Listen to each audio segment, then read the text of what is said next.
What's going on, everybody? Welcome back to another episode of No Neutral. I am Brian F., joined by my fellow Capcom Cup qualifier, Yes, sir. Rob TV. How Yes, you doing, sir. Rob?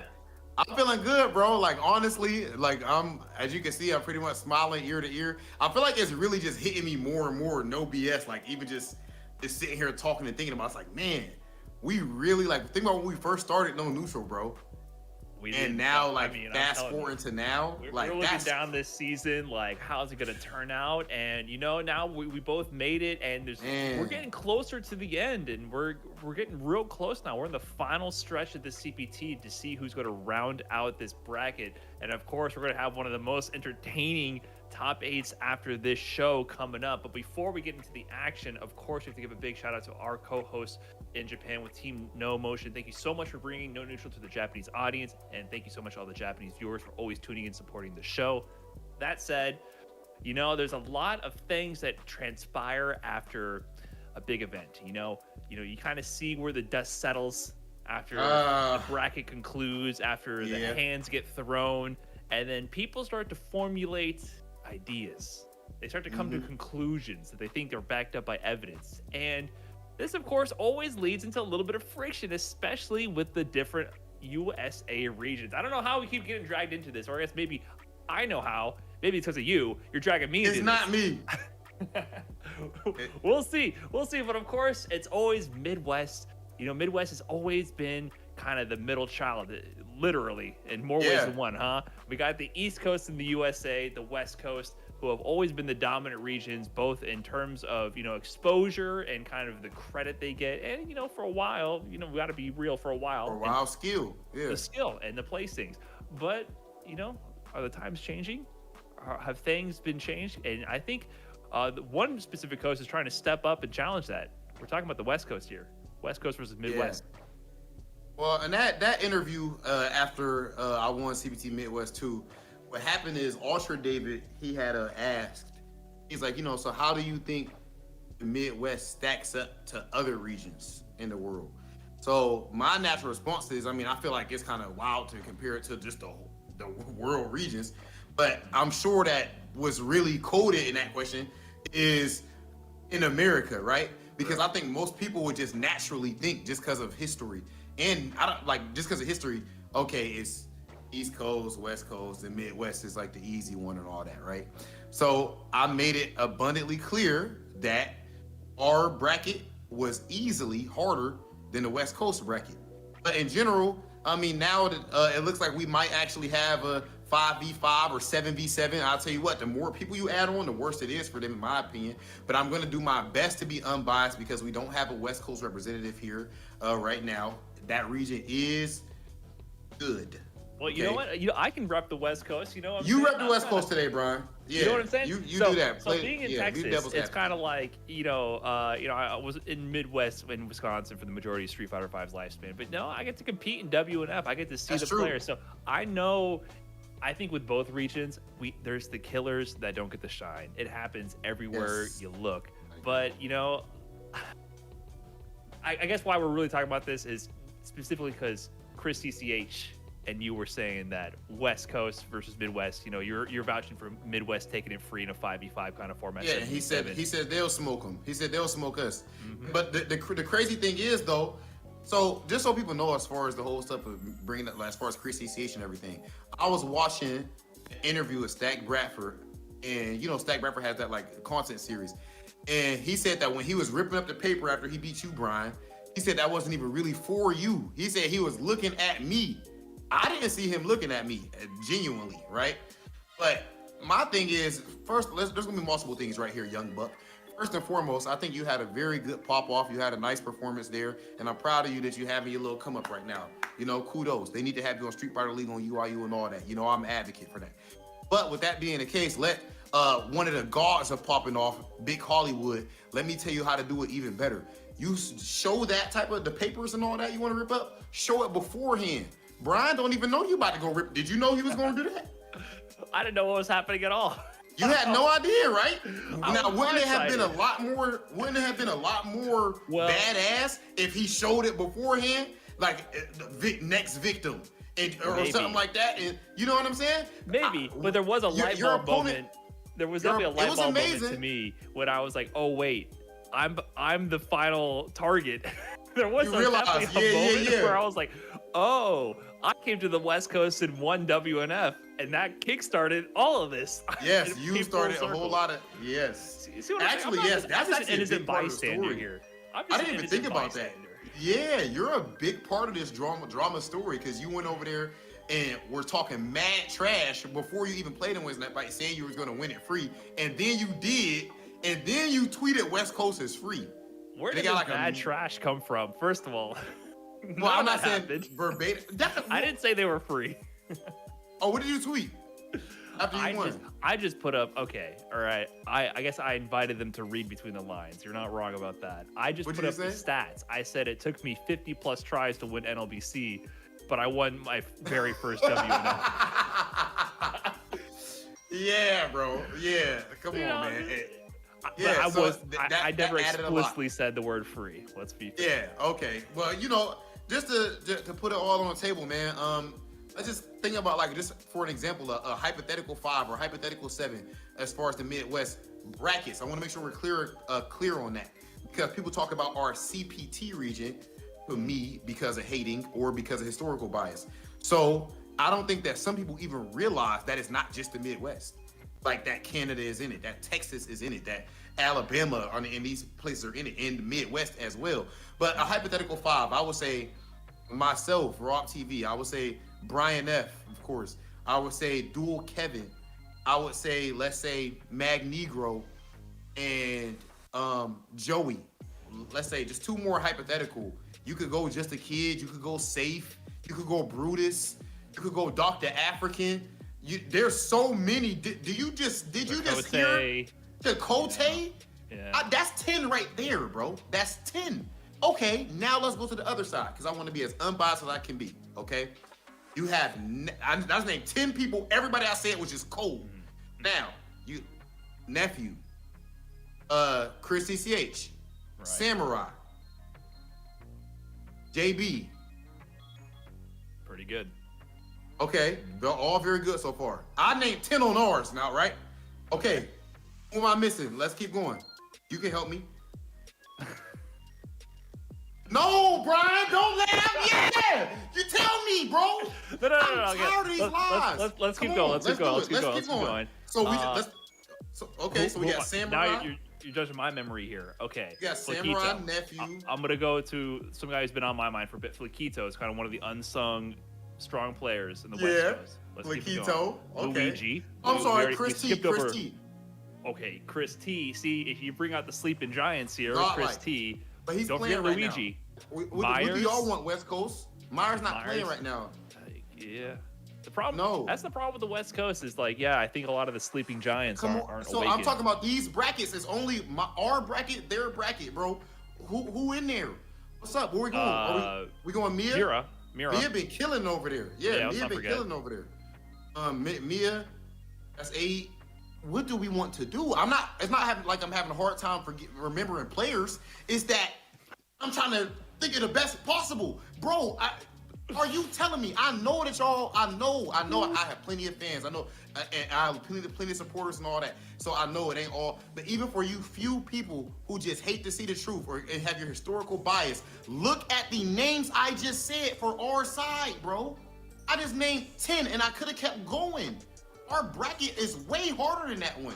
The only difference is that people are historically biased towards the West Coast just because they have an amazing history from Wednesday night fights, level up, all of that sort of stuff. Also, the person that won both of our events is a loud, cocky dude, whereas the person who won both of the events over there is a quiet guy and nephew. I'm not gonna say he's not cocky, but at least publicly to y'all, he not. You know what I'm saying? So nephew's cockier than you. Bro, I ain't gonna say all that, but my man Nephew's cockier than you. People don't realize that by now. They don't know. Man, they don't know. I'm just saying, bro. But I wear it on my sleeve though, so some people not gonna like that. But are you guys telling me right now that 10 I just named and that other 10 or any 10 you can make from the West Coast from their bracket that's actually active players? Because all the people I just said are active players. Which one is harder? So we can set this up whenever, man. Anytime you guys would like to get this in, I don't know if y'all be at LCQ or whatever, and we can scrap. And I'm with all that, 100%. Can't wait. But I don't want to play for free. I want everybody to put up at least $200, and I don't want. But I would like that we can put more. But I want everybody to put up at least $200, and loser gets $0. I don't want you getting a crumb. I don't want you getting $1. I don't know how I get wrapped up into this, man. You helped start it, Brian. I started. See, I don't even know what fuses I light here. This is what goes down in these streets, man. What list sound better to you, Brian? I gotta be honest. If you do a 5v5, I think it's close. If you start going down the list a bit more, I agree. I like Midwest. I 5v5 think is closest. But the more you there's add a lot on, of players that people don't know about. There's definitely. I do want to give a shout out to a few more West Coast players. I did have to pull up the bracket to remember. We got Matoa, of course. We got Denkadius, Commander Jesse. Jesse. Commander Jesse. So I don't want to discredit West Coast. And I'm not saying none of these players are not good. Do not get me twisted. Right, I'm not. Right. Yeah, like that's like I would consider us. I would consider us good, but Adam is better right now. You know what I mean? There's nothing wrong with that. Like just to say someone is better. Wherever you land on this, it's just like I heard Nephew say that like Rock can't be serious or Chris. Like as if, but they're not thinking at all. It's just their bias keeps them from having common sense. Look at the players I just named. And y'all just might not realize I'm better than y'all individually. I'm better than y'all. But outside of just me, bro, Brian, I don't want to speak for Brian, but I'm going to say Brian is at, I don't want to speak for Brian, but we'll see what happens, bro. Let's play. Like I said, let's play. I can't wait. Let's put at least 200 a piece up. Loser get nothing, and we can run that. But I ain't going to say no all due respect. It's respect after it's over, not right now. And I'm hoping for a good, clean match and a lot of fun playing with my fellow Street Fighter V players. Having a lot of fun here. It'll be a good time. Not gonna lie though, I'm more invested in this than NA versus EU. The thought of seeing Midwest do some work against the West Coast, I'd actually feel some level of pride in watching that. And we've always seen East versus West, bro. I feel like we've never really seen this before.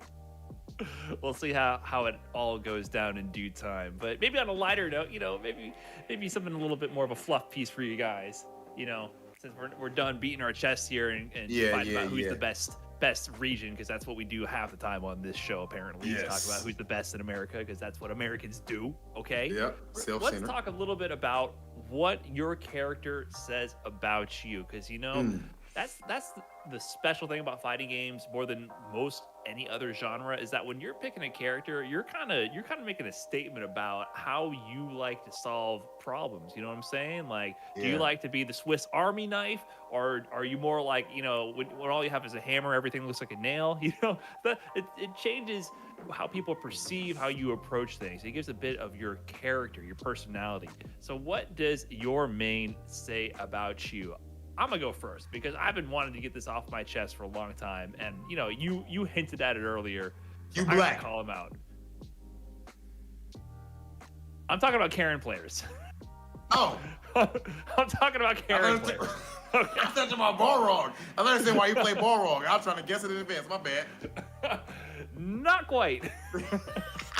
Not quite what I was going for. That said, Karen players, listen, if you play Karen, we all know what you're thinking. You don't have to say it out loud. We know what you're thinking. You're thinking that you're mad nice. You're thinking that what you're doing, no one else on the planet can even comprehend or perceive what you're doing. You're saying my hit confirms pristine, my footsies unreal, my reactions, my anti-airs are so bad, but I'm so good when I press crouching fierce punch, even though it actually works like a normal anti-air these days. Karen players, we know what you're thinking.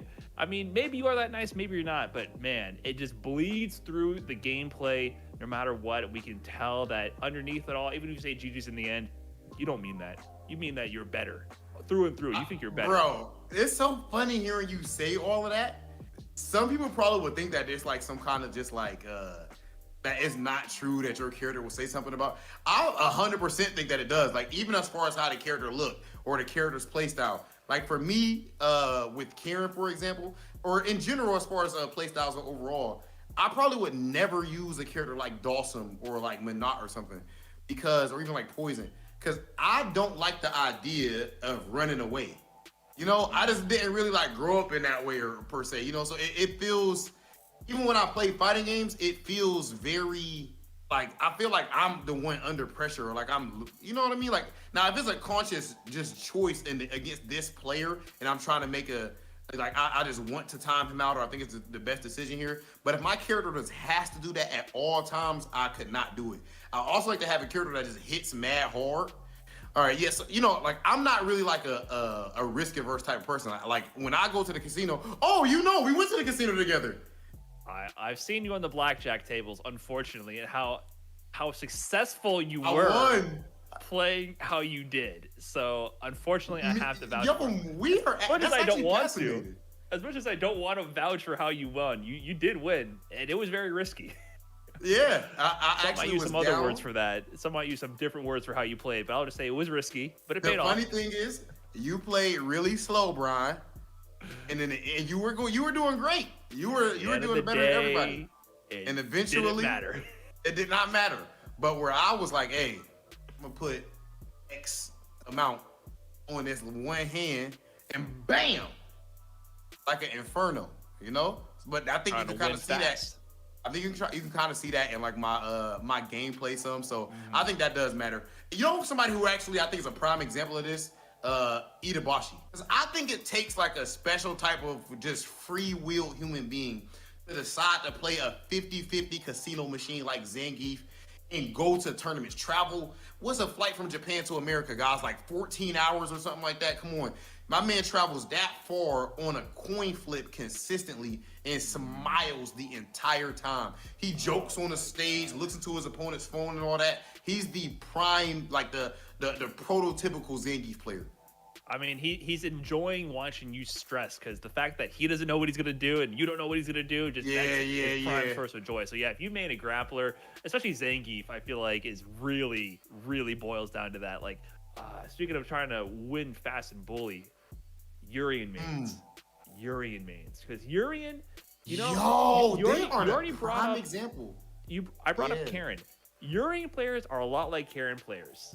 But you know what? They're just meaner about it. Karen players, they keep it on the down low. Urian players are like, I'm better than you, and my character, you know, is got the mix-ups, got the stuff that you have to deal with, and you're gonna have to deal with it. I mean, you look at Urian standing medium punch, the way he stands above you and punches down into your face. Yeah. The amount of disrespect It's arrogant. The power and disrespect that move embodies is you can feel it yourself when you see that move coming, and then the Urian players themselves, you know how it is. You can't really trust. You can't trust someone who's using a character whose suit is that tight.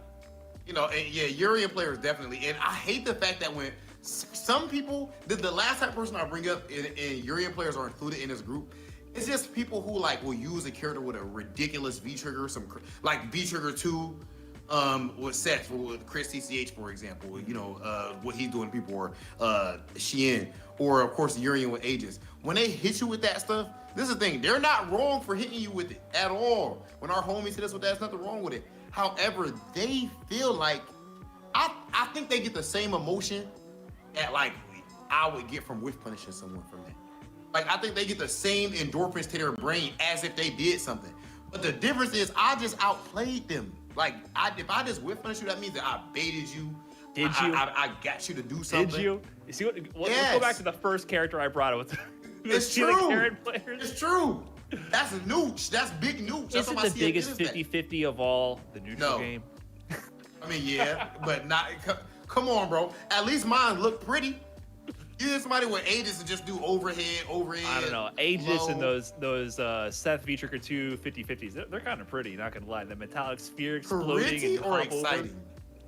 Both. They're a beautiful massacre to witness. Not one to play against. No. When Seth hits me with that V Trigger 2 and I get hit, I just want to put the controller down and be like, whatever. Yeah, you did it.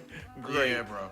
But it's funny because those type of characters, I feel like you do all the work up front because you have to figure out the setups and you got to do the lab work. So you did do homework and you did all the work, and then you show up and then someone doesn't even know they don't even realize they're taking a pop quiz. Yeah, you didn't even study. Yeah, we're not even playing the same game. You showed up to class and it was a pop quiz. And you're like, wait a minute, I didn't study for this. I didn't know I was about to deal with this. And like, well, I studied this. I did the homework. Here you go. So they do the work up front. So that's where they get to have the payoff in the end. But yeah, I don't know. Do you have any other examples? Before we get off of this, bro? What about Blanca mains, bro? If you I play feel like Blanca or Fong or almost, no, I won't put Vega. you kind of weird. You kind of weird, bro. You're a little weird. And I love y'all. Yo, shout out to the Blancas. Shout out to the Fongs out there. I love y'all because I have a lot of that's the beauty of the y'all characters, right? Like that's the reason like we have the characters. It's because there's got to be the funky characters in the game. Street Fight, every fighting game has to have them. And Street Fighter has always been championing having kind of the oddball characters, but they move and just play different than the rest of the cast. So I mean, yeah. But yeah, you Like, gotta. I don't think I've ever really seen a Blanca player wear socks. You know what I'm saying? Like when I really go through my mental Rolodex, I don't know if I've really seen them flip flops, like barefoot at max. No, like it could be boots, Air Force Ones, whatever. They just don't wear no socks with it. Like that's just how they get down. Trying to get closer to the wilderness. That's what it is. But with all of this character talk, and with you talking about the wilderness, there's a certain type of jungle that is known as FGC Twitter, and someone has been running wild. Possibly the king of the jungle right now is none other than Hurricane, because my man has been wilding out talking about Karen, and some people are now, of course, bringing up Balrog as well because of the fact that Karen officially has 4 different representatives in Capcom Cup, myself being one of them. And how many representatives does Balrog have, Brian? As of this week, yeah, also 4. Also 4. Oh man. Also 4. Yeah, we're nearing the final stretch for the CPT season, so we're kind of seeing the shape of the brackets and the shape of the characters that make up this bracket. And yeah, it looks like Karen and Rog are neck and neck for being the most represented character in Capcom Cup. And you brought up Hurricane. He's fighting for dear life to make sure the Karen players don't know. Cammy to the end, to the bitter end. He's doing anything he can to make sure people rate Karen above Cammy, no matter what, even if he has to throw Balrog under the bus as well. But yeah, it's interesting to see how the characters are kind of lining up. And I even was giving you crap saying, oh, there's 4 Karens in Capcom Cup, but then unfortunately I had to qualify. Oh no, what was me? So now there's 4. Now there's 4 Balrogs in Capcom Cup as well. But it's interesting to see how the season is shaping up because Cammy was the character we were most concerned about when the season started. Because pretty much right off the bat we had Mago, Ngama, and then soon after NL. 3 Cammys early on. So there was a reason why we're like, ooh, is this the season of Cammy? But I think that's it. Since then, there hasn't been any other Cammys qualifying for Capcom. But what doesn't make sense to me with the whole Hurricane argument right now, of course we have to get it out there that you can say that I'm biased or whatever. Obviously, I am a Karen man, right? But genuinely, I just want to put out there, I don't care. If Karen was the #1 best character in Street Fighter V history, I wouldn't give a damn. I'm about to shut up, bro. I'm about to go play and put in my work. Like, I'm not trying to use no trash character just so y'all can pat me on the back when I get kicked out of the bracket. That makes sense to me. So I'm gonna pick a top tier character. But his argument of Karen versus Cammy and then going with the whole how many people in Capcom, like, bro, you and how many tournaments won? Like, for me making it in the Capcom Cup, right? Who is the premier Cammy player in the Midwest bracket? There isn't one. These conversations don't really matter all too much in my opinion. And to me, you're splitting hairs. Who's better, Karen, Cammy, Balrog? I don't have Balrog up that high personally, but I know Japan does. But Gao, Urien, all of them are mad strong, and I think Street Fighter V is hella balanced right now. But I don't think that anyone is being like carried or anything like that up to this point in Street Fighter V. I think the game is too balanced for carry. It's too balanced. I mean, honestly, like, I don't know why people even talk that way. I feel like you're exposing yourself when you talk like that at this point. You sound kind of silly to me at this point. The game is what it is. It's definitely the most balanced Street Fighter, I think, ever. This Capcom Cup qualification process, it's not about the best in the world necessarily. This is about the regional representation. So you're going to get mixed results regardless, right? And that's another argument that people use. Like, you can't really do that because, like, look at where these people are qualifying from. Or is there a lot of strength in that region? Like, if you qualify in Japan, that means something to me. That's wow. Yeah, that's mean, like, you are looking at like a much more accurate representation of this tool, this character being able to carry you versus almost every character. Because hold up, who won Japan one? What character? We had Japan one was Mago with what character? Cammy. Oh. And who won Japan 2? I don't think it was. I think it was Higuchi with Guile. Yeah, Higuchi Guile. And then And Japan has 3. Guile really high. Yeah. And Japan 3 was Daigo with Guile. So Yeah. missing from that That says a lot more. Missing from all three of those is Balrog, because he's fair and honest. So anyways, how many Urians do we have? let's take a look. See here. Because I think it's 0. Any? Ooh. I think there's 0 Urians. So surely he's trash. Ding Chun Q. DCQ. So he got 1. DCQ from China is qualified with Urian. So we do have 1, which I think is underrepresented from what we would expect based on exactly. If there's 1 Urian, we all look at Urian as like a super top tier character, unless people are going to change their mind now just for the sake of argument. But everyone knows like Urian is like ridiculous. Like most people consider top 2. What about Rashid? That's another good example. I'm just glancing over the results here. We don't have. Are there no Rashids? I don't think there's a single Rashid unless you count Angry Bird. No, I don't know if he used any in the CPT run, right? Rashid.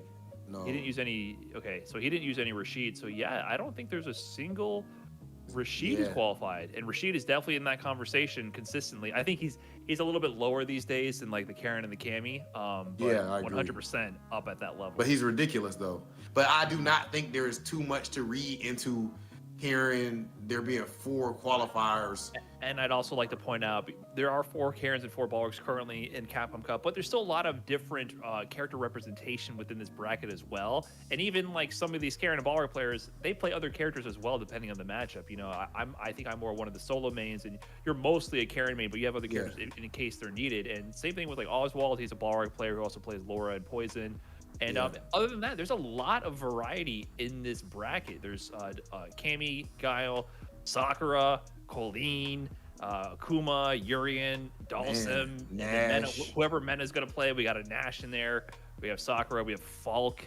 You know, Falk. It's definitely shaping up to be one of the most varied Capcom Cups, in my opinion. Easily, people look at these numbers and I think they might be forgetting how the meta might have shaken up in previous years as well. So I think there's going to be a lot of variety, and also come showtime, I think people might be pulling out some surprise picks. You never know. The bracket started to finalize. People are starting to eye what matchups are going to be coming out, and I would not be surprised if some of these people who you have staked down as being a solo main for this character come out with something new to surprise people. Because at the end of the day, a dub's a dub, and the character's just a tool. It's just a means to an end. So I'm looking forward to see how this shakes up in the end. Maybe we'll have 4 Karens in top 8 and 4 Balrogs. That's what I'm hoping for a little bit. Because that means I made it to top 8. But we'll have to see how it all shakes up in the end. I see. That's some quick math right there, Brian. And you know, I definitely can't wait to see how that shakes up. But to even get to that point, for people to even have these type of jokes and conversations that we're having, dreaming about making top 8 at Capcom Cup, first you have to go ahead and win this top 8 coming up. It is finally time. This is the UK and Ireland CPT top 8.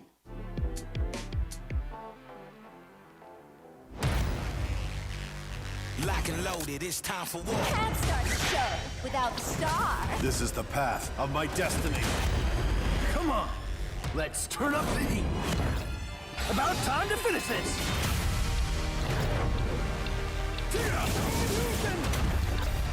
See what I'm really made of. I'll show you.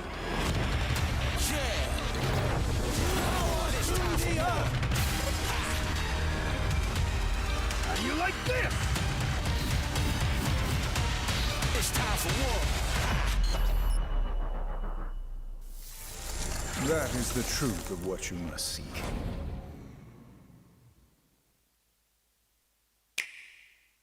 Let's go! After it!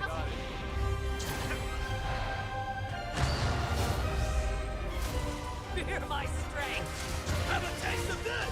Don't take this personal! I'll show no mercy. This is for my fellow hunters!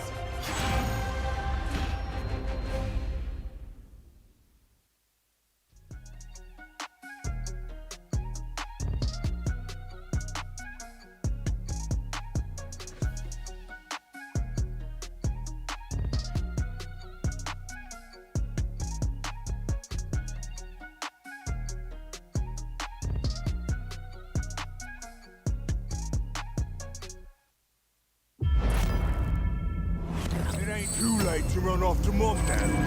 These matches are going to be even more ridiculous. If you know anything about Street Fighter, you do not doubt the GOAT. My man is always getting go. You thought I was playing? Oh, you're hella dead. The main event! Help me out, Nadeshko. I love how much it means to him. Wow! Not over! That's not over! Are you serious? My man is breathing right now. My man is breathing.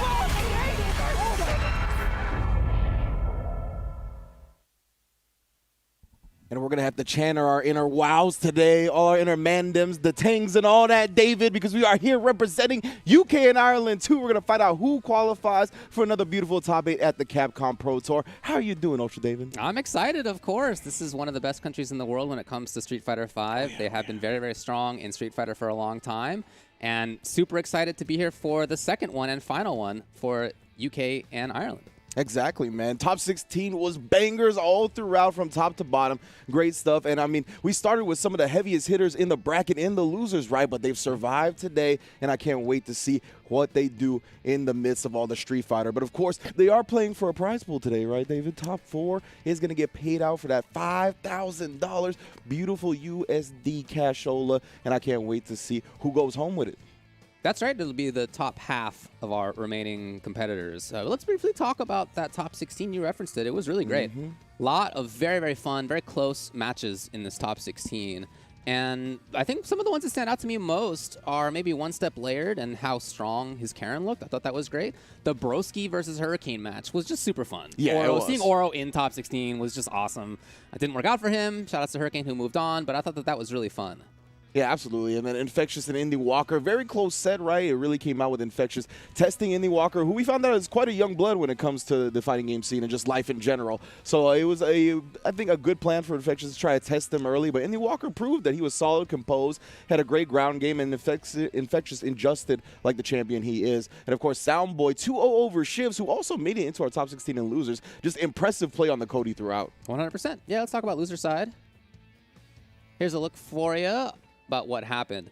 I've got to tell you, I think for my money, the toughest path in this top 16 was Broski, who had to play against Hurricane and then Problem X. Like maybe the two of certainly the best players in the UK, and not just there, but in the wider world. That was a really tough path. Ends up losing, of course, to Problem X, who remains in losers. Yeah, absolutely. And then Bolt Strike and Joker Jokes, also a great set. And Indy Walker just narrowly taking down Bolt Strike, which I think is another one of the favorites to at least make top 8, right? Just came down to 9th because of Indy Walker's really solid ed. I've been impressed with him from the beginning. Even in that winner's bracket match up against Infectious where he fell, he played so solid. And then Shax and Muscle Noob, of course. Shax and Shivs, oh man, what a set that was, right? Of course, Shax bringing out the Laura, and then Shivs, after going down one and tying up the set, actually switching to Laura himself and winning the set 2-1 in the mirror to advance the top 8. That was definitely an explosive match. That was probably my favorite individual match to watch. It was just a real barn burner of a last game, as you said, in that Laura mirror. But all right, there's a look at the top 16. Let's chat about what's going on today. There's a look at your winners top 8 on the top half. That's Aura Soundboy versus Mildon Beast Infectious.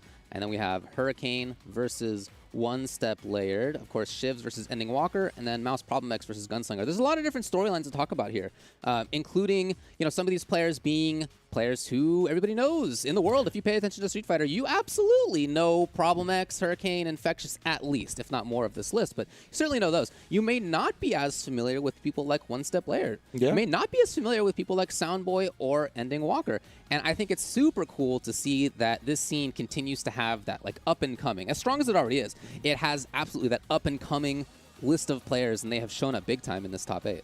Yeah, definitely. And shout outs to the UK scene in general, right? The winner stays on. They've been doing a lot of locals and online tournaments, Salt Mine and all that to really help the scene flourish in the pandemic. And even before that, they've just been a very much a growing fighting game community. So it's been dope. But yeah, man, looking at these matchups on paper, I'm definitely interested in seeing how a couple of these goes, right? Soundboy looks so good. I definitely think Cody can handle whether it be Zeku or Ken. Hurricane and One Step Layered. I mean, we'll get to that when we get to that, you know what I'm saying? Yeah. And then Shivs and Ending Walker also is very interesting to me because I want to see how Ending Walker and his composed slow play play, do up against Shivs if he plays the Manat, because Manat is definitely good at that style, and I think can present some problems for Ending Walkers away. And of course, Problem X and Gunslinger, you know, history be told, Problem X is definitely favored in this matchup, right? 100% win rate over Gunslinger in these big type of tournament environments, including a 2-0 in top 16 last time of the CPT UK Ireland. So that's a tough draw, but of course, this is the type of things you live for, right? These are the demons you got to overcome if you want to step up. For sure, and it will be interesting to see, you know, just as a spectator, if Problem X loses, big story. 100%. But also, if he wins all the way through from loser's side, and he got sent to losers even before the top 16, that's also a big story. So it's going to be fun and interesting to watch. I think either way, again, the UK extremely strong. We'll get to some of those individual storylines between the players and maybe the characters as well when they come up. But let's start by talking about our first match in the top 8. That, again, is Soundboy and Infectious. Yeah, the Cody just looks so strong from Soundboy, like very sound too, right? No pun intended. Oh, sorry, James. But like, you know, when it comes to his opponent, his opponent alluded to the V-Trigger 2 robbery, and we only saw V-Trigger 2 once at the end of that, right? Before that, it was all solid play. He has the Zonk on deck constantly. He's constantly charging the Zonk, usually using it to extend combos, but he'll force his way in from time to time with the EX as well. But I really like his patient style. And Infectious really caught me off guard because of how aggressive he started his set. So I'm interested to see, considering his 3 out of 5 now, if he continues with that or if he wants to see what Soundboy's going to bring to the table. I'll be honest, I didn't think that it was the strongest performance for Infectious, who is such a good player that, like, even not his actual apex is good enough to make top 8. Today is the top 8. I expect that he's going to show up big time for it. Let's get to what the players had to say. First up, we have Aura Soundboy. Infectious has always been my favorite player and someone I look up to even today. I hope I can overcome him and prove to myself that I belong here with these killers. I think that's a very cool thing to say. Just a little bit of his backstory. He had a big performance at VS Fighting back in 2018, a few years ago now, and he's been a threat ever since. He got 2nd place in the online Celtic Throwdown, for example. He got 13th place last CPT, so already leveled up since then. And again, that's what's cool about having these established players and then these people that are rising up, right, is that you get these matchups where it could definitely be a whole level up moment for Soundboy right now if he can overcome Infectious. But let's see what the man has to say himself. Soundboy is one of the UK's hardest working and most improved players. I will not underestimate him. This is an important match for us both. So I love it, right? Also recognizing the fact that this is a hungry young player that has been improving constantly, and he knows it's no joke. Maybe most of the global scene is not familiar with him, but they are very familiar with him in the UK, and Infectious knows not to take him lightly. Yeah, and look, just talking about Soundboy's quote there where he's not sure if he's up to the task, he's already beaten Jester Power, Problem X, and Shivs to get to this place right here. Luke is what we're seeing. Okay, the first time Luke shows up in the CPT. I'm stoked. And to be honest with you, this is, I think, a better matchup than Ken or Zeku going into this with Cody. You know what I mean? Like, I play a little bit of Luke. I think the range on his fireball and just in general, the type of play that he can bring, the range he can play at is going to be better than Zeku or Cody in this matchup. Let's go. The new character. Yeah, he's strong. I think all of us think that he's strong. He's got a lot of good tools. His neutral is really strong. He's got some hit confirmable stuff. His pressure is nice. He has the ability, as you can see, to just kind of control ranges. Yeah, just harassing at this point. Standard stuff, too, with the V skill and the V-Trigger 1. Yeah, look at these buttons. They all kind of move him forward, as you just saw. They all move him forward a lot. Yeah, we got a couple of target combos that can really get in there, activate the V-Trigger off of. Soundboy actually whiffing, but not a big whiff punish on the throw attempt. Now V-Trigger is sitting on deck for Soundboy, though he can bring out the pipe. That's definitely what he's scheming for at this range. Infectious trying to be just outside of, like, obvious Zonk range. Okay. Oh, yeah, and that jump, it's such a funky animation. Oh, DP on the other side, not going to let him do anything. And yeah, I mean, Infectious just played, I think, the standard Luke game. That's what you want to do, right? Just the fireball range, annoy them with it. It's such a good projectile. And Soundboy not risking any jumps, right? Not risking anything that can really go through it. There's that hit confirm on the crouching medium kick. We've seen it a couple of times already. And you can see that range that's in front of Cody. Beautiful okay, Infectious punish. takes advantage of it beautifully. And he has just controlled that spot, the spot where it's about crouching medium kick, where his like light and medium will move him forward slightly. Look at this, yeah, and anytime Soundboy approaches, it's just so tough. They're trying to risk some jumpings there, but too far away for it to really counter the fireball. Yeah, each time Infectious has gotten close to the corner, he has just jumped out. Ooh. Yeah, and then the low trying to walk back after the throw attempt. Can't do that up against Luke from that throw. All right, well, here we go. Oh, we got him. Oh, the V-shift. He tried to dodge the rock. Next mix-up stun. Oh my God! Cody V-Trigger 2, you can never count him out. Oh, the rock juggle with the back-to-back sweet chin music. Okay, Soundboy, that was a super kick party if I've ever seen one. Man, Ari, oh yeah, no, yeah, anti-air this time from Infectious. Maybe caught a little bit off guard after that ski mask robbery. Oh yeah. But again, this is the fireballs, right? This is the game that Infectious worked to his victory in that first round. 8. Oh, it's a little bit outside that range, and Infectious not missing a whiff punish. Not often that you see 2 supers in one game, but this character doesn't really use EX in the same way that some others do. Yeah, exactly, right? We haven't really seen the V-Trigger 1, like the EX into the V-Trigger 1 or anything like that, so right now Infectious just big chilling. He's a Soundboy, still very much content to play this ground game. He's looking for his own V-Trigger activation. Oh yeah. Worked wonders last time. Yeah, he's still in it, still in it. Okay, yeah, I like this. Just get that character away from you. That said, there's no more EX. Or, sorry, there's no more V-Reversal. Yeah, he's going to get bullied into this corner at this point. Ooh, does get clipped by that. He's jumped. Oh, no, I couldn't even get the words out fast enough. He had done it each time he got close to the corner. Man's just holding that up forward at this point. Now both players with V-Trigger on deck. The EX into it. There you go. Yeah. Oh, but the crunch counter into the activation. Jump and follow up. Uh-oh. Try to catch it, teching. Come on. It's not over yet. Oh, it is now. Soundboy in 2 straight rounds with that Cody V-Trigger 2 makes the comeback. Man, yeah, and it really was. The pipe came out and it was laid down. Infectious just couldn't really handle it. Got to the corner. You saw prioritizing that V reversal, but you highlighted the fact that at the end there, he didn't have the V reversal back still towards the corner. Soundboy played it nice and solid, worked him there. And yeah, man, that V-Trigger 2 has just been coming in handy. So whether it's as yesterday in the top 16, he just showed real good control, or whether it is this comeback factor, his Cody's looking good on either side. Yeah, exactly, right? Yesterday we didn't see the V-Trigger pretty much at all, and this time it is the one getting him the W. And yes, yeah, I like Infectious sticking with Luke. I mean, he's controlled majority of this match. I think the matchup is good. You see the sway coming out, though, from Soundboy. If you start figuring out the fireball game a little bit. 8. Okay. I'm not sure that's possible on reaction. That might just be guessing it out. We'll see if Infectious can maybe take advantage of that. Yeah, bait it out a bit. Right. Punish him for it. But Soundboy already with V-Trigger 2 and Infectious in the corner. Nice. Confirming off that low forward each and every time. And you can see Infectious a little bit more hesitant about the fireball game, but he's still confirming. I love that he built his way out rather than just jumping this time. He did jump, but he had previously just controlled the ground before that. I love it. Different strat. And there, the fireball comes out now, but again, not getting anxious about it, not overzealous. That's cool, calm, collected style, but the crunch counter is there. Almost built enough for trigger. Now he's got it. Yes, indeed, Soundboy. The Infectious back to the corner once again. He does have 1 V meter for V reversal, has CA on deck as well. And he uses the EX. Oh boy.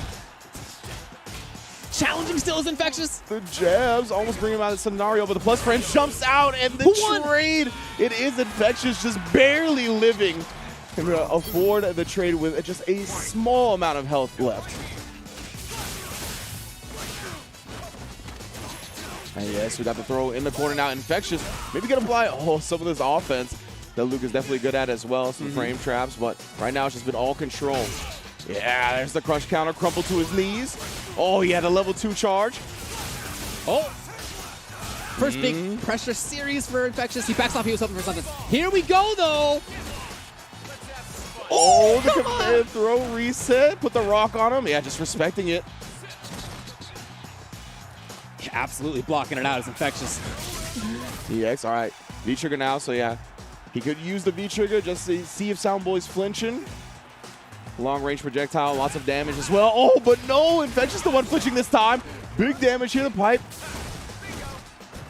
Ooh, he's still stuck. Jumps out, and he's away. Yeah, and that was the last use of the pipe. EX Zonk, though, trying to skip that neutral, get the plus frames going. Oh, yeah. And Infectious, using that last bit of V-Trigger, and the long range fireball catches him jumping out. 1 up here in our best of 5. Okay, yeah, I think you're right. I like him staying with Luke. That makes a lot of sense. Even in the previous game, I didn't feel like his Luke was out of it. There were big comebacks from his opponent, and that's something that everybody is subject to. That's not a character thing. So he's looking good. I like this. Yeah, Infectious very, very solid here, pretty much kneeling every time he nails a low forward. Just confirming it into the DP, no problems there. been pretty solid on the anti-airs as well. We saw Soundboy jumping a couple of times, but we saw a cross cut from Infectious. Like, definitely all around solid. We'll see how Soundboy responds. We saw a couple of sways coming out as well to deal with this mid-range projectile game. It kind of discouraged Infectious a little bit from throwing those. Whoa, just taking it to the face, but I mean, that V-trigger's there now. So not the worst thing in the world. Gotta respect that. Oh man, so they're playing so careful on the ground. Yeah. But I mean, dude, every hit from Infectious, every crouch medium kick at least is going to be, hit confirmed. yeah, I like this. A little bit more stand-like kick from Soundboy in the footsies because of this. Yeah, you see even trades right there.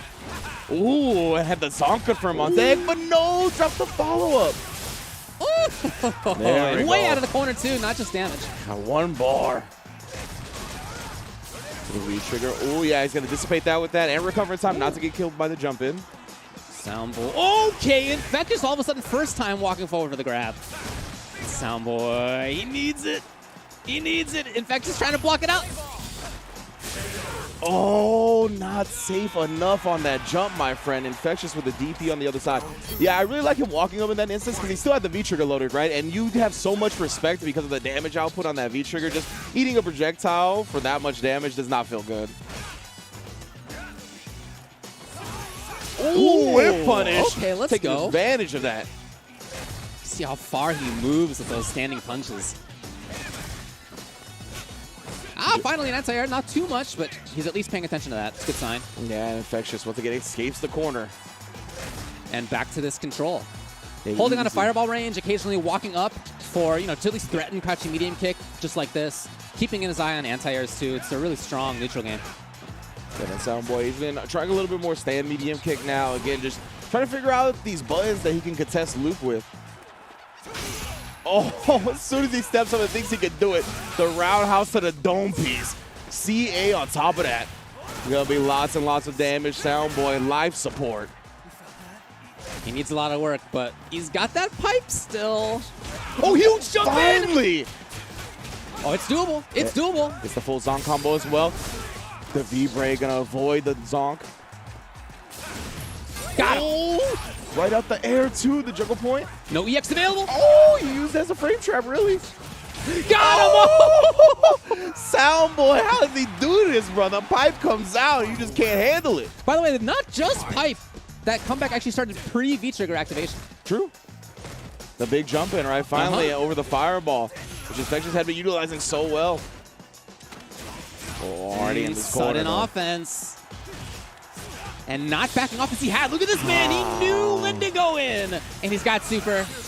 He's going to spend it, and he's going to take the game. I love that. I mean, Infectious, I think, really recognized the mental stamina and how much you had in the gas tank in that situation, right? Soundboy, this has been a very slow, grinding set. Everybody's just been trying to make the most out of these small hits, playing very solid neutral. And when you make a big comeback like that, after so many rounds of just solid, slow play, I think that takes a lot out of you. So I think Infectious just really turned on the gas. Yeah, and it reminds me of how he played yesterday. We saw that same kind of thing from him when he played against Ending Walker. Towards the end, he really got the same sense of, like, there's blood in the water. Yeah. Got to make it happen right now. Cool. Nice whip punish there. Soundboy catching Infectious, whipping one of those big heavy kicks. Yeah, I like that contesting Infectious just with the crouch light kick. Risking it for the biscuit. Okay. Forward advance. Soundboy trying to back off a little bit to look for a jump. But Infectious has done a good job in the last couple rounds of building his way out of these situations rather than just jumping. Yeah, so He is again. Look, he has actually moved Soundboy backwards. Yeah, Soundboy didn't want to give up too much of that space, actually spinning a V-bar and V-shift. Maybe too far for the special to follow up, so that's why he held back after the crouch medium kick. Yeah, let's start it up, bruh. Time to party. Oh, no. The rock coming down. Oh, no, got caught flinching afterwards, but it's okay. Then anti-air, the jump out, and now we're going back to the mid-screen. A little bit more safety for Infectious, who almost has a full super. Yeah. Oh, okay, here we go. Yeah. Activation instead. No. Oh, wow. Probably the first low forward, not confirmed. Oh, he's looking at the jump so hard. Soundboy's not getting into it, so walking up is Infectious. That was great recognition once again. Ooh. The whirlwind going through, but no, you're trying to take your advantage after that jump in and Infectious challenges. And I love it, man. Infectious, once again, really recognizing that Soundboy was hesitant, a little timid in the neutral, not pressing buttons actively. Plus, that V-trigger was bringing a lot of respect to the table, so he just walked up and threw him. Okay, that actually backed off. Infectious is fully cornered. But a lean back on his V-shift is pretty sick. It is, I agree. He's got a real cool one. EX whirlwind to the corner we go. Building up the gray, if nothing else. Yo, oh, man.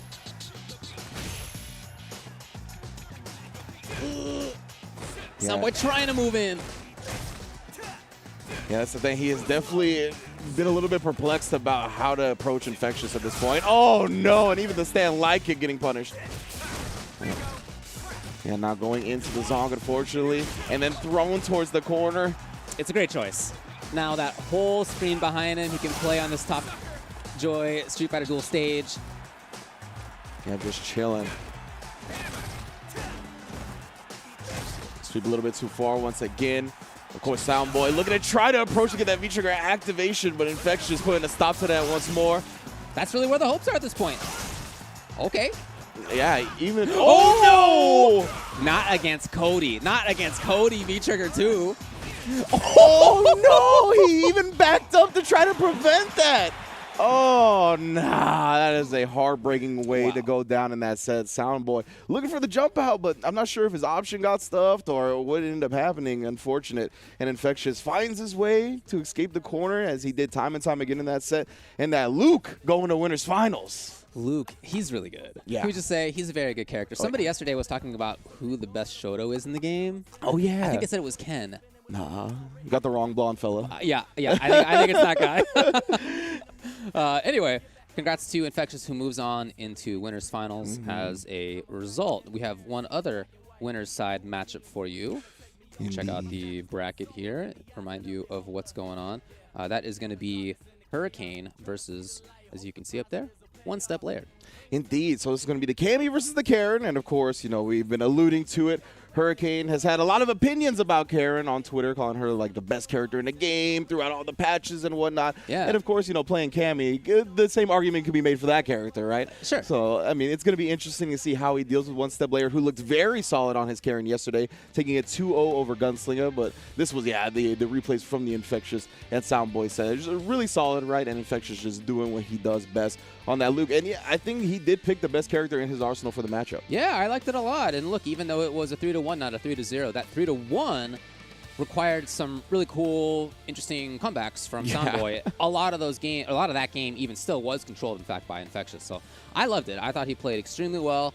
That's the kind of stuff I expect from him. Just he's a wall, and at the same time, he knows when and how to move forward to get himself out of the corner. It's just a classic thing that we've seen from Infectious many, many times over the years.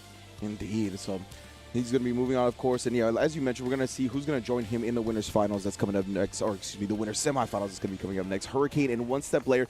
Cammy versus Karen, I mean, on paper, it seems like I think either character can win the matchup, right? There's probably a bit of advantages and some nuanced scenarios that I'm not aware of. But I think either one of these players is definitely going to be bringing their A game to the table. And it's another one of those situations where Hurricane, obviously one of the more well-known players from the region, and One Step Laird, not as well-known on the global scene. So because of that, this is another opportunity for one of these players to really rise in the ranks, not only in our eyes, but I mean the global eyes. I think that's true. Yeah, look, I mean, Hurricane got third last CPT. He has had success in whatever number of things you want to point out for a long time at this point. And for One Step Laird, you know, he was in the Gfinity Elite Series. He's been a solid Karen, but he's leveled up big time over the last, year and a half, couple of years at this point. And I think you could absolutely see that yesterday's Karen looked very, very confident, excellent reactions, really all the things that you need to be a strong Karen. As far as Cammy versus Karen goes, shout out to the game 2K for these statistics. Let me tell you some stats. All right, so this year, 3 of the first 4 CPTs were won by Cammy. Yeah, I remember that. We were all like, oh no, we began to freak out. That's it though. No more. Ooh, no more since really? then. Okay. And since then, Karen has qualified 4 times and won 5 times. Wow. Let me tell you about the entirety of Street Fighter V. Here's a couple of stats. Cammy, in the top 8 specifically, okay, these are some stats that he keeps. In the top 8 specifically, Cammy has, in fact, a losing record. Wow. A losing record, 47% total Wow, I would not have expected that. in the top 8 specifically. So people are getting to the top 8. Yeah. Then it's not working out. At least, 47% win rate only. Karen, by contrast, 56% win rate Sure. in the top 8. Sure, for sure. 56%. Yeah. You may say, well, what if we were to take out some of the best players in the world? What if we take out Punk? Yeah, all right? exactly. It actually only goes down a few percent. Really? Yeah. Okay. Yeah, I definitely would have attributed a lot of that win percentage to Punk. Yeah. But yeah, I mean, I would have expected Cammy to have around like a 53% rather than 47. Hey, man. I thought she would have been on the higher side. These but are the hey, stats. These, These are numbers just the don't lie, right? neutral David? stats. Objectivity here. I don't have a dog in this fight, believe me. But You're not a Karen or Cammy fan? I'm not. Oh. I'll be perfectly honest. Anyway, that's a little bit of an insight into that. All right, well, let's get to what the players are thinking about this. Yeah, I want to see what they got to say here. We got One Step Laird. I've looked up to Hurricane a lot over the years. We've gone back and forth recently, too. This will be a difficult fight. The time for fun and games are over. Now let's get this W, inshallah. All right, maybe so. And as for Hurricane, what do we got? Happy to see One Step Laird at this stage of the tournament, and I wish him the best of luck. Another Karen in top 8, by the way. That's definitely the expression that he had on his face when he wrote that last line right there. Just consternation. Man, bro. Looking deep and hard into the camera. Oh, my God. Yeah, no, I like, he's obviously a very nice guy. This kind of sentiment here is really cool. Again, we talked about how this is in part a top 8 that's people who everybody knows in the Street Fighter scene versus people who are relatively on the come up. And this is maybe the most obvious example of that between these two. So Hurricane recognizing there that One Step Laird has done a lot of work in stepping up his game.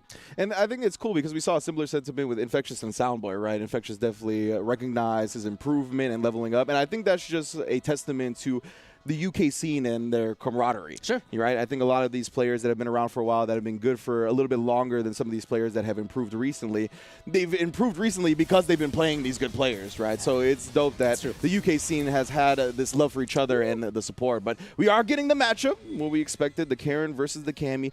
We shall see how it goes, man. Fighting game players really like talking about fighting game characters. Of course, it's fun. I tell you what. It's fun. As far as these players and their matchup, actually in events like Salt Mine, Battle of the Dawns, etc., Hurricane has an 80% win rate against One Step Laird. So, hey, that's tough. But again, yesterday, the way that One Step Laird played, I feel like we can do anything. That was a long-distance stand fierce right there. That was Trey Young range. Hey. One Step Laird looks a little timid in that footsies range right there. Bro, with that first stand fierce, it definitely caught an extended hurt box. So I can definitely see why he's a little bit more hesitant now. But yeah, I mean, you can't get discouraged by that, right? At the same time, because then that gives your opponent a little bit more opportunity to advance, take more risk. One Step Laird, he has his V-trigger on deck. Ooh, no! And the back Is enough? throw. Oh my God, that was my pixels. Damn, that was a chunk. Yeah, it had to be. There's a few health. Well, that's about as strong around as you can get, I would say, for Hurricane right there. Just total control of this mid-range that Karen needs to have control over if she's going to have a good chance. Oh. Now One Step Laird off to a pretty good start here. See, it's going to be up to Hurricane to approach. Oh, crouch medium kick, no confirm, but it is on the side of One Step Laird. Away into the corner we go, challenging effectively. Yeah, respecting the plus off the hooligan strike. Hey. Oh, yeah. Twice now. And you get the follow-up, and of course the crouch fierce into activation, Cammy Classic.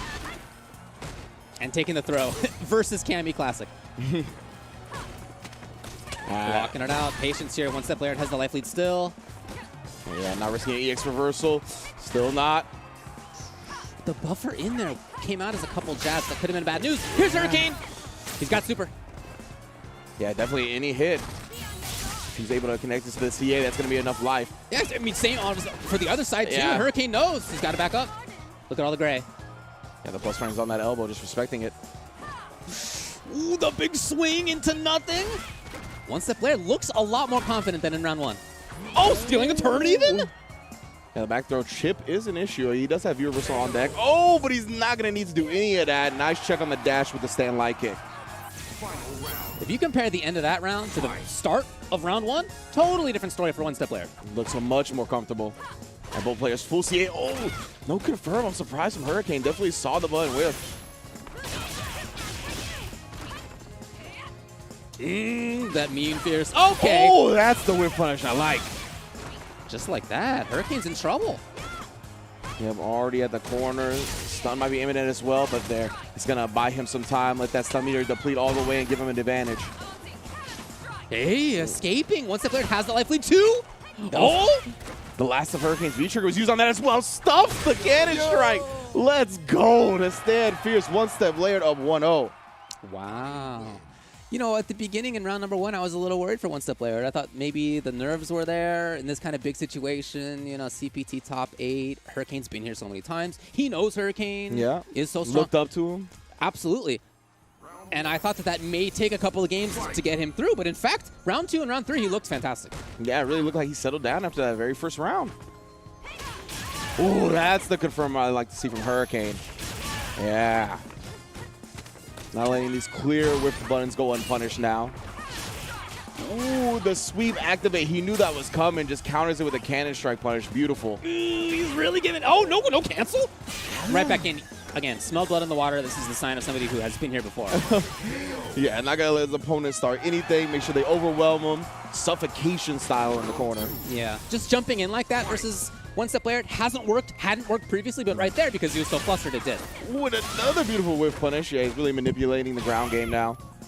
And that's why you see One Step Layered coming out with a bigger button with that stand heavy kick. Hey, ooh, he's there. Trading the uppercuts. I like it. Oh no! But not punished. It's fine. Yeah, didn't catch the landing frames. Let me see it. Great tech, man. One Step Layered playing really solid defense, respecting that remaining V-trigger on the side of Hurricane as well, and then V-reversaling him off. Sure. Solid play. Yeah, and then takes some of the gray off as well. Ooh, that's not good news! Didn't quite build super. That was so close. Yeah, I'm not sure if he just expected the V-trigger to be up on that dive kick, but of course going through, dodges the V-reversal, but what a counter there! Oh my God. Bro, these hooligans are getting stuffed to the stand fierce, the crouch fierce. One Step Layered is on his game. When Hurricane is winning, it's really just because of ground control. Yeah. I mean, he's placing dive kicks very well too, but it's not hooligans. Very well done for One Step Layered again. Ooh, the EX all the way to the corner. Oh, it gets caught reaching. Needs one more, but not by much. Oh, it takes for his life at this point. There we go. Crouch fierce activate, and it takes the back throw to put it in the corner. Very smart. A very interesting choice. Oh, it does get the V-reversal go on the proper side this time, but still nails him with a strike. All the way into the CA. This is good damage. But I don't think it's quite enough for that grab will kill. It's not. So dash in the mix-up, looking for bigger stuff, and then grab from One Step Layered. One Step Layered up 2-0 on Hurricane. Again, he comes into this having only a 20% win rate versus Hurricane, but look at this guy. I don't know, man. Is the mental Karen block? Is that what's going on right now? I don't know. I mean, think about it like this. Hurricane, if he wins, he wins. Fantastic. If he loses, he's right. He's right. He's right about Karen. But is being right worth sacrificing a qualifying spot? I don't know, I hear you. I hear you. Let's see. One Step Layered looking good, though. Of course, we've seen plenty of 3-game comebacks here at the CPT.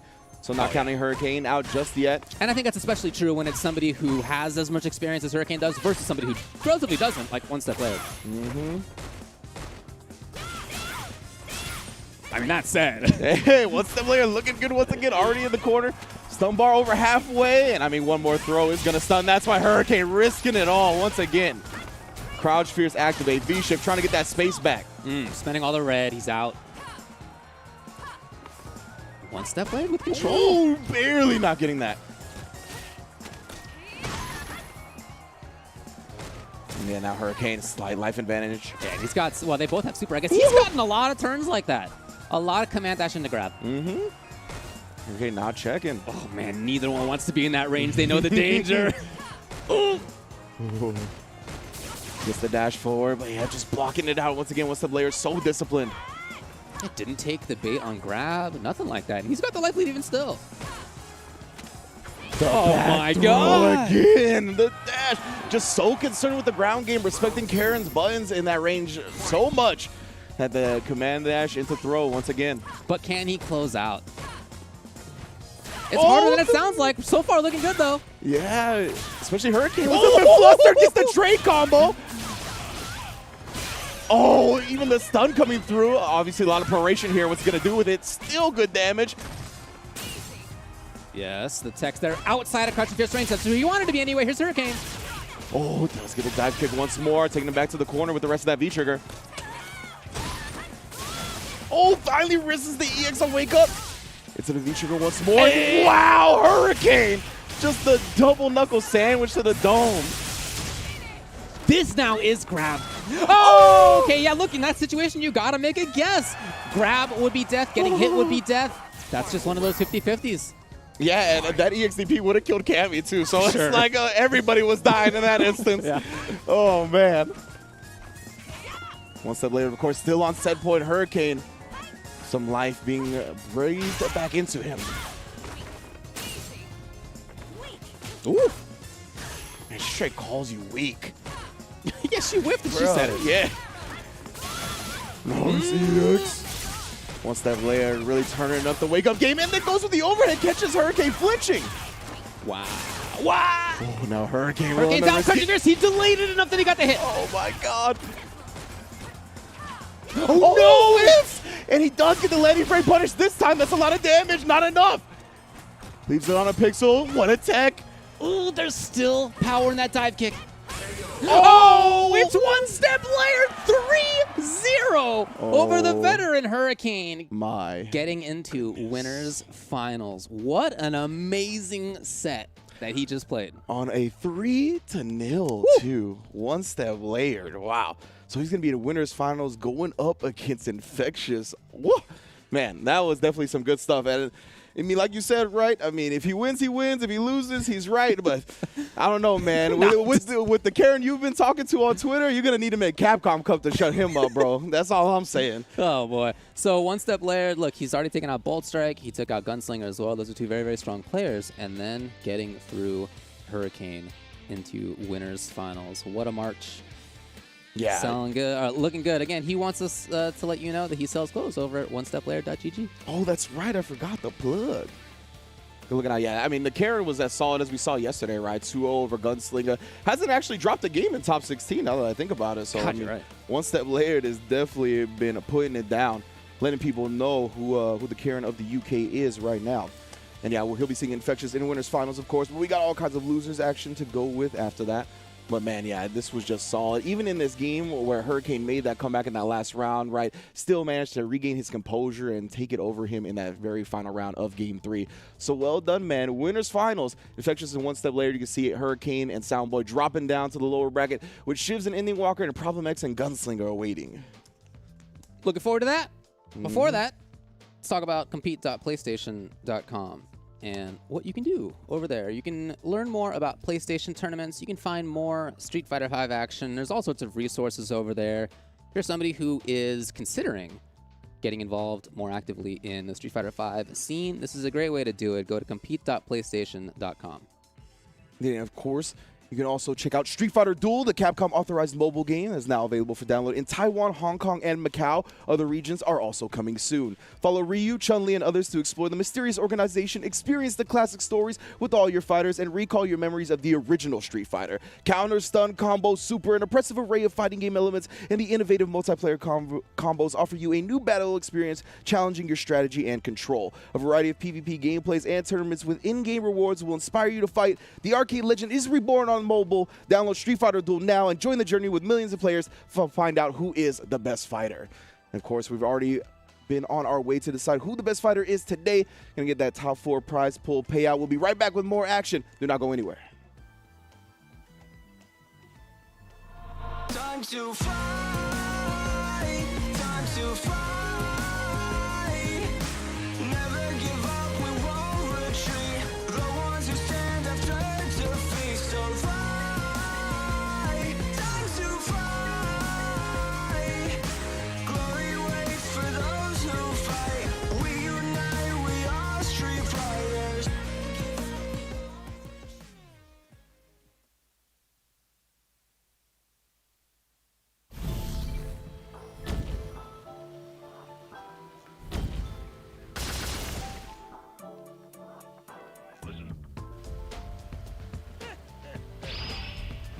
Guess it's time to start warming up.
All riders have to strike out on their own.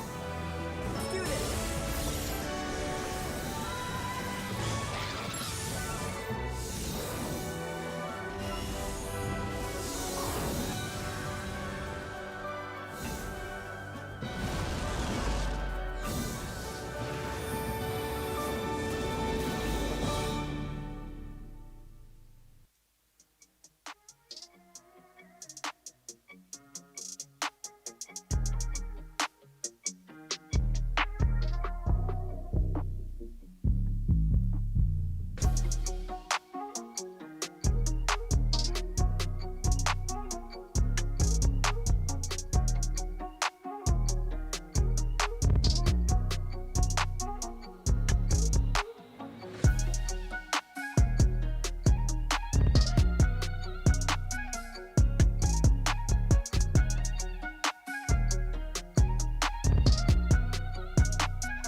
Hey, and welcome back to UK Ireland CPT number 2. We're in the top 8.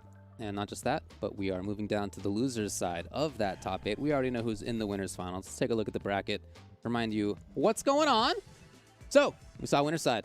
Now, we have Shivs versus Ending Walker. That's coming up next. And then after that, we will have Mouse Problem X versus Gunslinger. Indeed. Shivs and Ending Walker, of course. Shiv's going to be maybe bringing the Manat to the table. We saw the Laura bust out up against shacks yesterday. Ending Walker, of course, on that Ed, very solid Ed play too, composed on the ground, really just utilizing his flicker stance, those jabs moving him forward to kind of maintain the superior ground control. Shivs, on the other hand, I think that's why he will be perhaps going with the Mana, just because she has a better range. It's going to be harder for Ed, and specifically the type of game plan that Ending Walker wants to, you know, inhibit or wants to kind of do himself is going to be inhibited by Shivs' play. For sure, for sure. Shivs has been a strong player in the UK scene for quite a while at this point. Last CPT, he got 4th, for example, but, you know, going back years at this point, he's been strong. For Ending Walker, he got 9th last time, meaning that he got top 16 both times. So he's a young guy. He's in his teens still. This is a young player who is, you know, still on the come up and already looks really strong. Yeah, absolutely. I mean, on a character that's pretty underrepresented at this level of play too, right? And it was just a solid stuff. It wasn't like any shenanigans with V-Trigger or anything like that. It was just him playing footsies a lot of the time and utilizing the strengths that Ed does have in that scenario to get Ws. So I want to see if he can do it up against Shivs, right? Because as you mentioned, Shivs been around the block a couple of times. But Ending Walker already doing better than he did last tournament. So for a young guy like this, I mean, that is already a big W. For sure. All right. What do you got to say, players? Let me see. First up, Ending Walker. Happy I've come this far. Wonder if I can take it further. But win or loss, I'm happy. Good luck to Shivs, who is an amazing player. Oh, and go follow Ritas and the Muscle Noob on Twitter so you can enter their amazing tournaments. That's what we were talking about, right, man? The UK scene, there's a lot of camaraderie, making sure everybody knows about the tournaments that are going on, Salt Mine and the regular stuff going out there. Let everybody improve, so great stuff to him. What does Shivs have to say in response? Cammy and Karen players arguing about who is the best character is like 2 billionaires arguing about who is richer. Spare us a crumb, good sir. By the way, I think Karen is top 1. Man, see, I was like so on board with this quote because I was like, man, thank you for calling out fighting game players, just talking about fighting game characters. But then he has to throw hits to his sense at the end as well. So, you know, we just can't help it, I guess. Look, I agree. Well, there you go. That's actually not even the first time I've said that on the CPT. I think I said that like last week or whenever I last commentated too. I'm on board with that. Anyway, I don't think any character in this game is too good or has no losing matchups or whatever. I think we're in a pretty good spot. Yeah, I agree. No game has ever been exactly perfect with tiers, but honestly, SF5 is in a really good place. Yeah. And I think part of why you're seeing that is in this very match. This is a good example, right? Ed versus probably Manat, could be Laura. Yeah. You know, we've already seen Karen and Cammy. We saw Luke already. Somebody who's also played Ken and Zeku, and then Cody, of course. Yeah, I mean, look, this is cool. What do we got? Which characters do we have? Oh, Laura. I mean, and Laura. Yeah, obviously. Okay, but so Laura. Okay. By the way, in terms of their player matchup, she's just 50-50 in terms of their recent online results between the two. So not a whole lot to read into that. Other than that, maybe we'll have a good match. Yeah, definitely. I'm really interested in seeing how Ending Walker's strategy plays out up against the Laura. I think it will be more effective against this character, but, you know, Shivs could definitely bring something to the table that I'm not aware of. Okay. Loser's side here. Oh, wow. That crouch fear is going pretty much underneath that stand medium kick. Not expecting that, I'll tell you what. We saw the importance of flicker last time. We saw Ending Walker. Okay, one reaction, shutting down the clap. Very nice, yeah. That's why that V-Skill 2's out here. We swaying. And then the V-Shift V break, really doing a great job of winning the thunderclaps already. Dude, I am seeing some good Laura matchup knowledge right here. That's not to say that you're going to win, right? But, like, he knows the character matchup clearly. This is good. Yeah. Going to the EX, yeah, trying to catch her flinching afterwards. Oh, no anti-air that time, though. Unfortunate. Yeah, that's all she needed, that big jumping. Got the throw afterwards. Whoa, the crumble on the fully charged Fierce. Woo! Bruh, her life. Cool. That's so cool. Her life bar just melted. It has the V-Trigger 2 active in the corner as well. Good tech. Honestly, next hit could do it depending on what it is. Yeah. Shivs knows. He's being very patient. Oh, no! Blocked in time! Wow, that was really fast. Yeah, Ending Walker bringing it back. And I think Shivs, maybe we saw Ending Walker have a lot of matchup knowledge here. Was not expecting to recover that quickly from Shivs. Hey. Oh. Now, one thing last time we saw from Ending Walker is that he's a little bit uncomfortable with when to hit confirm crouching medium kick. Right? He did get that on block into upper a couple of times. He did miss on hit a couple of times. Ooh, yeah, that anti-air was not there. A little bit too far forward for the stand medium kick to reach. Oh, interruption as well. We're going to see how that plays into it. That medium kick into EX Fireball can be interrupted. Oh, but finally, he's getting a sense of when he's pressing buttons. Gets the roundhouse a little bit longer range. Okay, yes, I love this maintaining corner. Oh, interesting. Yeah, cycle over, and then he tried for like the V skill afterwards, but no. Shiv's able to maintain the corner, and that V reversal was so smart, honestly. Making sure that the charge fierce didn't switch sides. Yep, I like that a lot. Back to the neutral game. A little bit of a punish, not too bad, but here immediately is Ending Walker again. Yeah, tried to delay on the second part of that fireball, catch him flinching. Oh, that's too far, though. Oh, the air to That was air. cool. Look at all the dashes he got. Oh, right back in. The aggression. And now this is we're right back from Shivs, recognizing that he was just going to go with one. And I mean, the second hit would have been a projectile involt through anyway. Not quite there. Here it is. Shivs. In for pressure, right? Ooh, the hesitation. Oh, yeah. Yeah, longer starter moves like that roundhouse will definitely catch your opponent wiggling out. Oh, he tries neutral jump call out. Genius bait. Genius by Ending Walker. The neutral jump as well. Oh my, he knew exactly what he was looking for, and he got exactly what he wanted. That's what we're saying, man. Ending Walker, he's just looking extremely solid. Like, everything he's doing is, like, convincing style of play. We see him right there, very well aware of the Laura matchup. Even in that first round, showing a lot of answers to her pressure. Then right there, knowing the tendencies of the Laura player on top of that with a beautiful neutral jump. Yeah, great play so far. Well, what's the change for Shivs? That's the question. Wow, that was pretty cool. Yeah, dashes up for the jab. Ooh, Here we go. that. Here we go.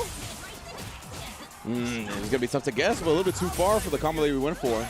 Oh, no, now he's caught reaching. Are we going coast to Our coast? life! The corner carry. Oh, Oh, he dodged it.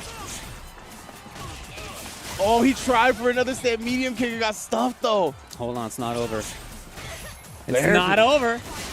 V-shift punished. That's a lot of damage. All right, V-trigger's up now, but still the stage advantage, the corner situation. Hoping to bait again.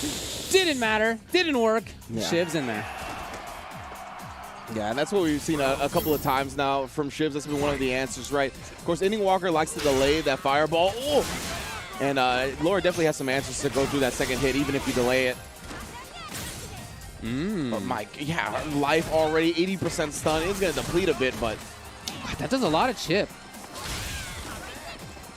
yeah, we've seen Ending Walker. He'll spin 2 EX bars just setting up for you with the plus frames and the chip damage in the corner like that. Oh, catches are reaching. Oh, damn, that was a sick combo. Ending Walker. Yeah, he's looking good. Yeah, Shin's a little bit more hesitant coming out the gate this time. And Walker is spinning the EX early, and wow, actually too far for the jab punish. It's just been tough for Shivs. He hasn't really had extended pressure more than like once or twice in the set so far. Here deep into game 2. Look at that. Yeah, he's now using the sway into the follow-up at a distance where you can't really punish it either. Yeah. Ending Walker's looking really strong. Wow. Stuffed the fireball, but yeah, it was a little bit of an awkward situation. Shiv's not ready to capitalize fully off of it. And that confirm into the flicker, very nice. Shiv scheming for V-trigger activation. That's what he wants now. But we've seen Ending Walker well aware of when Laura players have certain tendencies that they're going to go for. We already saw the neutral jump, looking for it again. Here we go. Shivs is in. No EX on Ending Walker's side. Maybe tagged, and then again, the crouch medium punch. Oh. And long distance, gets a close V, shifts away. Had another V meter, but didn't want to spend it. Yo! Nice V shift away. Didn't want to guess after that, but the EX command throw. Sunset wheel is there. Not enough. Oh, what a bait! I love it. Shivs tying it up. Using the sway back right there to make sure you avoided the projectile involt DP. Very interesting back and forth. It still feels to me like even in rounds that Shivs ends up winning, Ending Walker has control most of the time, but that's like obviously not what matters in the end. What matters is how much health you have. And we've seen, in fact, I was worried about this, but Shivs has now had some nice pressure series. It has worked out. Yeah, and in this matchup specifically, I feel like Ed should win on the ground a lot of the time, just in the neutral. So once Laura gets in, and that's what's really been making things happen for Shivs. Oh, no. Next is stun. Yeah, tech for his life right there. The follow-up combo definitely would have killed. And you can see it. Wow. Yeah, you got to watch out for that. He's shown that a couple of times now, winning a Sunset Will through that EX Fireball. Right, calling it out. Knew exactly what was coming up. Shivs! A little bit too reliant on that V-shift, starting to expose it now. V-reversal instead. Right, and that's the end of the V-trigger. So Ending Walker did survive the storm. No cancel! Yeah, oh, and then there was punish this time. Shivs on the verge of a W, but Ending Walker risking the EX reversal. Nice dash out, just gonna avoid that jump in entirely. Both players have done stuff like that. Great awareness. It's gonna be there. Yeah, okay. Yeah. I really do like, despite Ending Walker losing that round, his adjustment once he saw his V-shift habit get exposed, right? We saw the V-reversal, and then the second V-shift, he followed up into the V-break. So, yeah, I really like Ending Walker adjusting quickly within the round. Yeah, making some quick changes. Shivs finds the corner once again, though. Yeah, EX had an EX bar, but didn't really spend it. It's backing off slightly to a range where maybe he can anti-air. This looks like a confident spot. Maybe not for long. Oh, wow. No, with a big combo drop. Honestly, that's a lot of damage left on the table. Very important positioning he would have got out of that as well. Hey. Yo. I like that V-reversal. Shivs has not let him play any of that charge for years since the V-skill game. Oh, that was so good. What two baits by both players. That was so sick. Rapid succession. Not following up. He's hoping to see an EX Sunset that has not come out. Oh, faking out the fears. Oh, so smart! He just pressed throw? Oh my god. That was so good, right? She had been going through a lot of those situations with the EX Sunset Wheel, so instead he just throws her out of it. No, but no conversion by Shivs.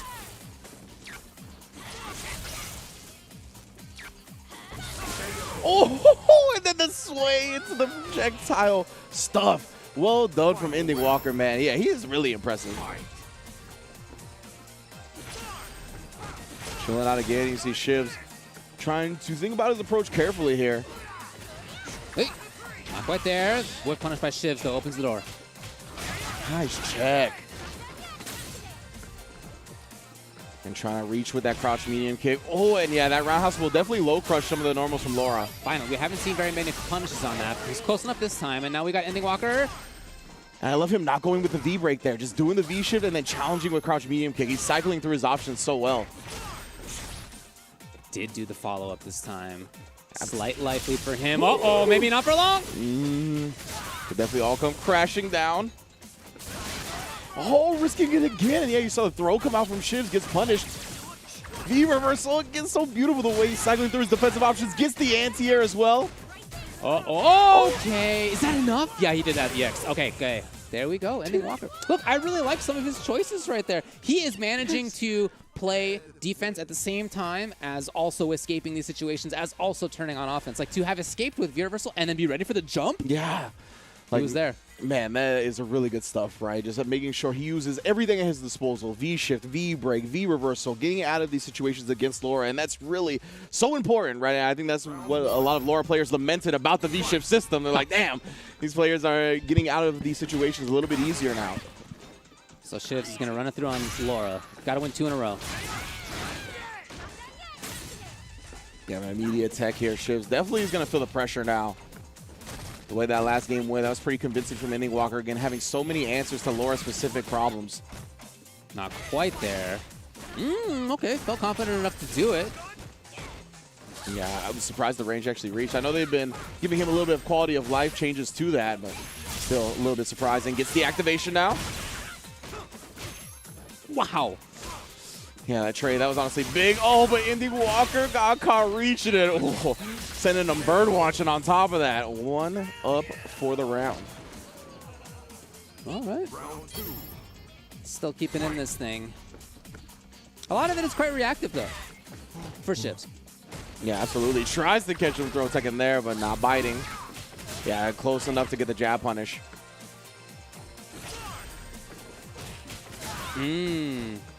Oh, yeah? Shivs, I guess, worried about EX upper. Oh, try for the raw elbow right there with the back-to-back flickers actually catching him off guard. Nice. That crouch fierce has been working out great. Definitely worried about the EX upper. Shivs right there. Very light. Yeah, he's caught him flinching that time. Nice, confirm, recognizing the distance right there.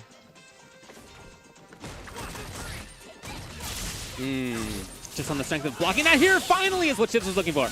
Ah, bruh, he's dead. The CA follow-up. That was the wrong time to do the uppercut. Great stuff from Shivs, though, man. Really great adjustment in that game 4. Bringing it 2 rounds straight, just playing it very solid on the ground. That Crouch Fear's doing a great job, just picking his openings much better. Yeah, I'm still very aware of some situations like where they've obviously danced back and forth. Does Ending Walker do the fireball follow-up? Does he not? Like, stuff like that has been really interesting to watch, including, you know, when is he neutral jumping, expecting an elbow or a forward fierce or something like that. And even in those instances, Shivs has kept his eye on stand medium punch for anti-air. You see him try to fish for the big elbow again, but not going to happen. Yeah, he's done a great job not biting on any of the shimmies as well. Really been keeping him alive, getting more chances to take his turn because of that. Again, you see not flinching on the dash up. It's a lot of time willing to take these throws, and we haven't seen any Walker go for a lot of regular throw, to be honest. Aha. Risking. Oh, yeah, recognizing that he knew that the flicker was too far, canceling the V-trigger. Whoa. Got a little weird. Just dissipating entirely. Thought it would have been in block stun, but nope. Did do it! Oh, man. What a mix-up. It's match point now for Ending Walker. I love when little things like that aren't necessarily what other people are going for in mix-ups become super important in the context of a single set. Yeah, and Shivs, he had full CA on deck, too. He could have done one of the EX moves to go through, but didn't think Ending Walker would commit because of those resources available, and now he gets caught reaching. Right, okay, the 3-framer coming to the rescue now. Shivs on party.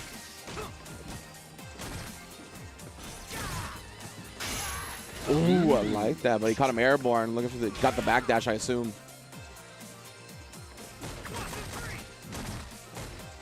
Wow, yeah, that's what he usually goes with after the flicker blocked from that range, and back-to-back flickers have caught him pressing that button a couple of times. Neither one ready on trigger. Here's dashing up to Ending Walker. Damage, corner. Fully stocked now with Shivs, though. Very scary. Dangerous man. Oh, the call out comes again! Again for Ending Walker as he seals the deal. 3 games to 2.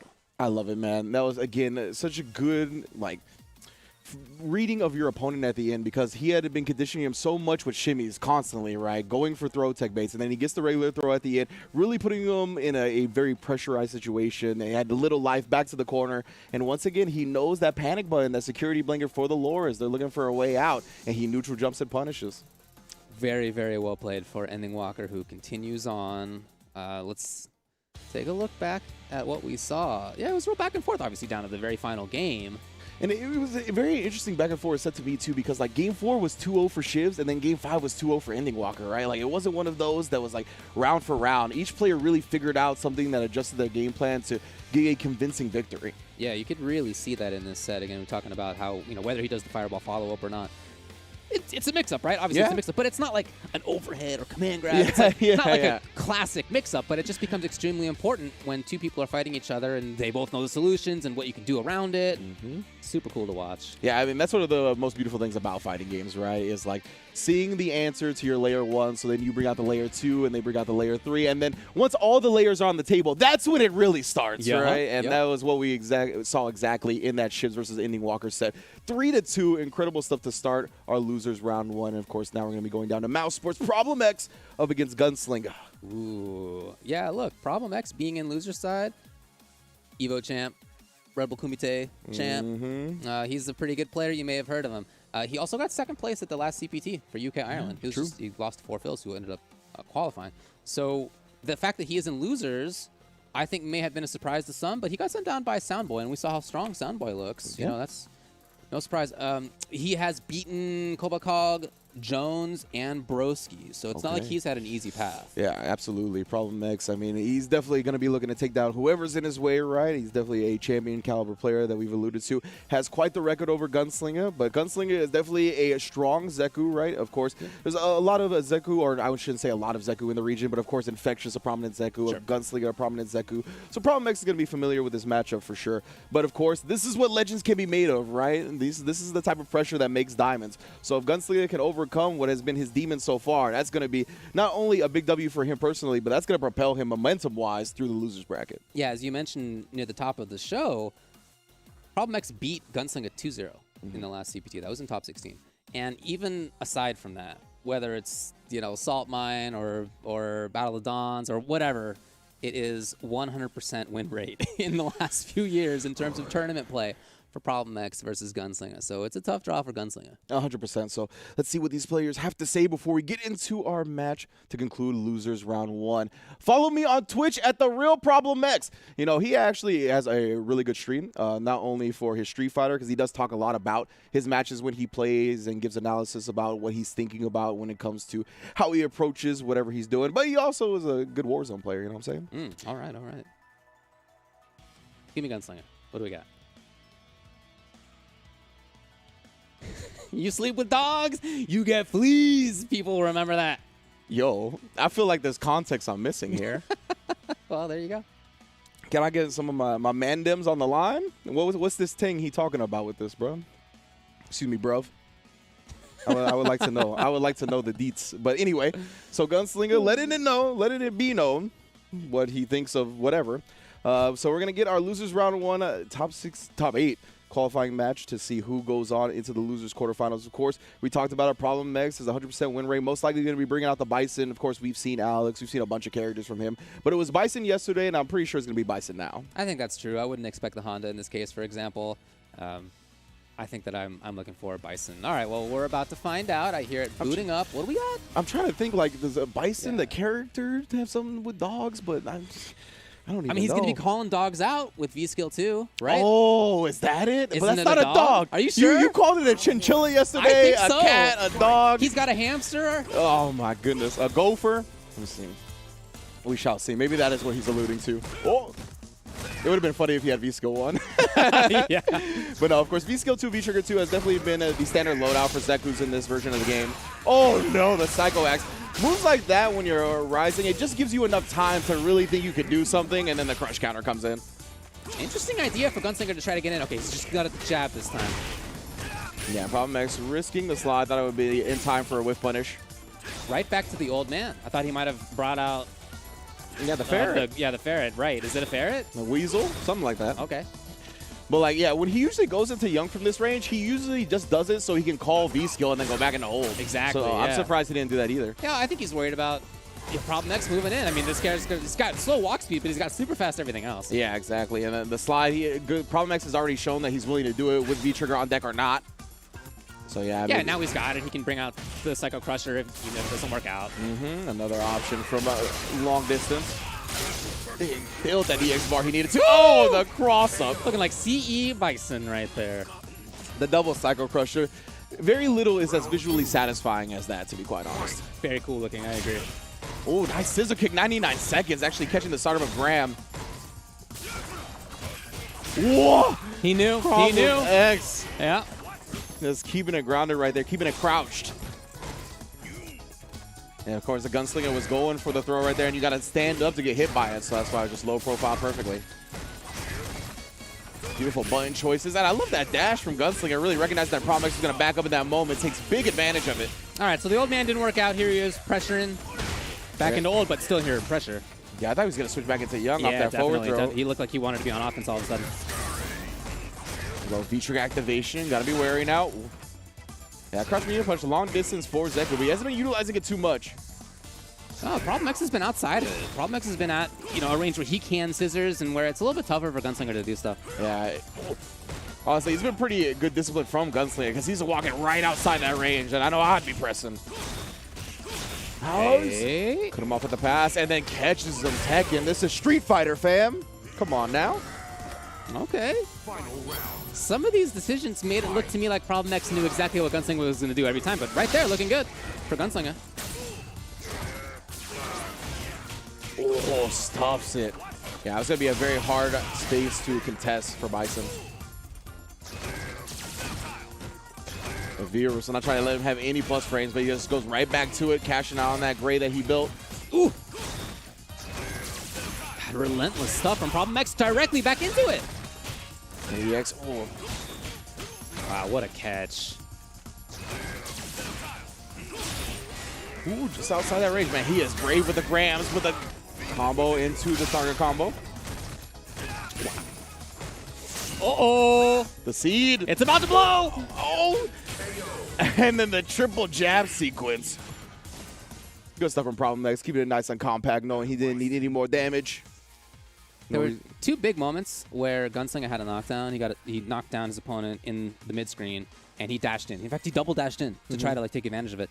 And in both of those situations, Problem X backdashed himself and got a whiff punish. Yeah. He knows exactly in some of these cases what Gunslinger wants to do. Fight.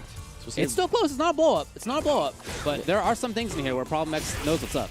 Oh, man, yeah. I think he's been playing around the gram super well. This time catching the startup.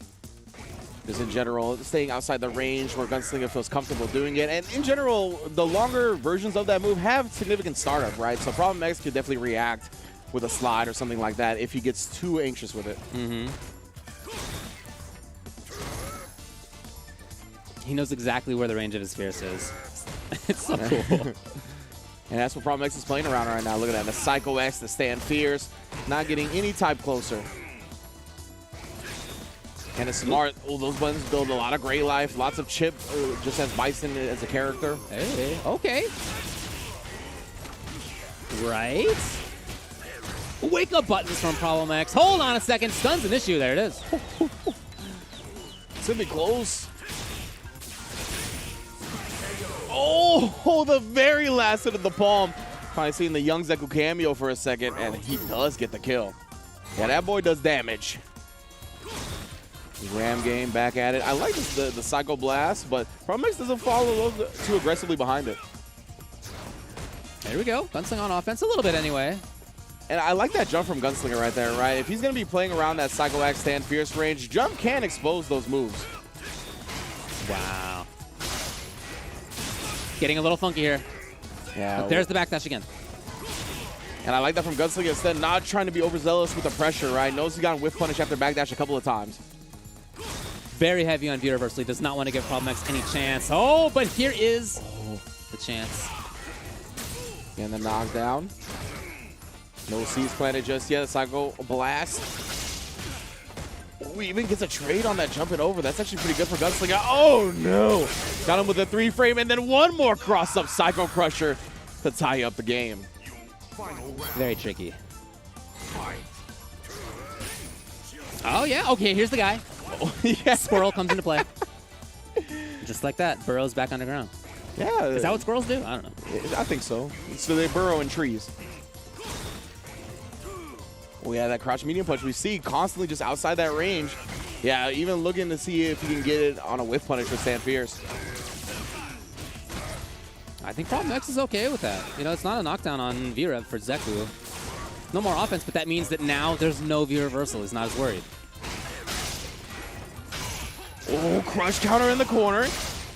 It's good damage here. What's the follow-up? Whoa, just respects the DP, and he actually woke up with stand medium kick. That's going to be a big change.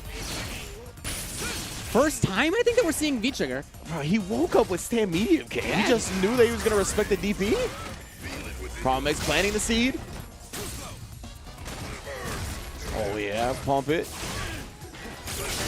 Again, cross-up? How many times are we going to see it? It's just, you got to guess, and it's a hard guess to make as the defender. 100%, man. Just exposing the back of the neck. Once again, not listening to enough Wu-Tang Clan, bro. You got to watch your neck. But it's all right. We'll see if he's ready for those cross-up Psycho Crushers. In Game 3, he's got 2 games of intel. Luckily, this is the promised land of 3 out of 5. So, you know, you got one more chance.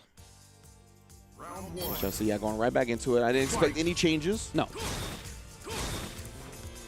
Only changes in how he might play. That's the only question here.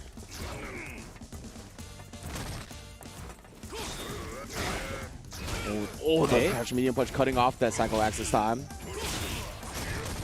Wow, got hit by Graham, did scissors. Problem X. It's very smart. Yeah, no doubt.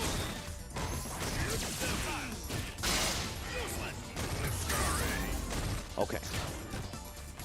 What a Just dashes challenge. up to him. Yes. Okay. Very nice. There's a lot of funky challenges from both players, especially in that round, but throughout this set so far, they get hit and then do a thing. And that's, you got to do that in this game. That is a big part of this game and staying alive. Just interesting to watch when it happens. Yeah, exactly. You really got to take advantage of certain ranges, right? Even when you get hit, like a lot of the time, the opponent won't be in a position to follow up. And if you have a forward advancing special like a scissor, that's very smart. Problem X so close to being stunned, but fighting back. It was one of those cases where he got hit and then he pressed the button because he knew that the opponent would try to follow up. Just outside the throw range, and now he's going to be in the corner himself. The EX Graham coming through it. That is +1 on block, but he has a 4-frame normal, so that 3-frame from Bison is going to trade every time. Yeah, the only 3-framer on Zeku is in that young Zeku. Wow, actually tosses him out of it. You ain't going to be pumping nothing here, brother. Okay. Staying alive. Yeah, good stuff right there. Way to check the dash for sure. Yes. With a throw. And I mean, that back throw from young Zeku, always a problem. Nice big chunk of damage and really teched for his life right there, because if he was just out of range, that tech was going to whiff and he was going to get exploded. So, well calculated. Great reactions. And he was a little bit more active in this mid-range. Again, both of them were pressing even when they got hit. Gunslinger was definitely doing that too. It wasn't just Problem X. With a slide whiff punish. That's what we were talking about before. Gotta be a little bit careful with those grabs because of that. Problem X looking for those sand features. Look at that gray life, man. The chip and gray life that Bison builds is such a problem. That said, Gunslinger has weathered that whole gray life storm. Yeah, the EX trying to just go with the plus frames, but you can see he's definitely respecting that EX reversal option that Zeku has. So I'm talking about the crouch medium punch. It does have great range on it. It is pretty quick, so you can catch the Psycho Axe startup. Catches the Graham startup instead. What a chase! Oh, he's turning it on. All of a sudden, here's Gunslinger. This is huge. That starter is hella damage, as you can see. With the forward throw in the corner. Try to get too close. We're going to cancel that target combo. Oh, speaking of which, Problem X had been looking for it time and time again. God, the X-Blast, so threatening. Yeah, they gave Bison a projectile, bro. I know, dude. Oh, the crossover gets hit again, but not enough to kill this time. Oh, risking it, actually presses the jab successfully afterwards. Great patience. Oh, whoa! That would actually beat medium kick right there. How about that? That is the classic closer for Bison as well. That stand medium kick just outside the range of that. Yeah, I'm not sure if that startup of Grand pulls Zeku's hurt box a little bit back or not, but I mean, it looked like it there.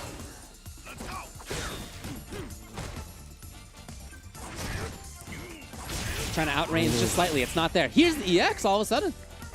Yeah, I like that Gunslinger popping off. Great check on the dash. Catching. Gunslinger had dash there. Problem X had back dash there. This time Problem X put up the wall. Yeah, Gunslinger was looking for that stand heavy kick. He wanted a big crush counter reward. Oh, wow. Just pressing the EX on the block, or the hit jab.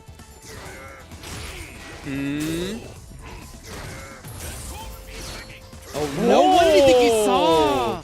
I think maybe expecting a cancel with a Psycho Blast or a cancel into something else. Trying to go through that, go through with the V-trigger activation. Yeah, that was a big bet. Of course, Problem X on set point off of it. Ooh. Okay, no juggle off of it at the very least. Catches the stand heavy kick again. Looking tough now for Gunslinger. Okay. He's out. Not just that, he's out. He's got pressure.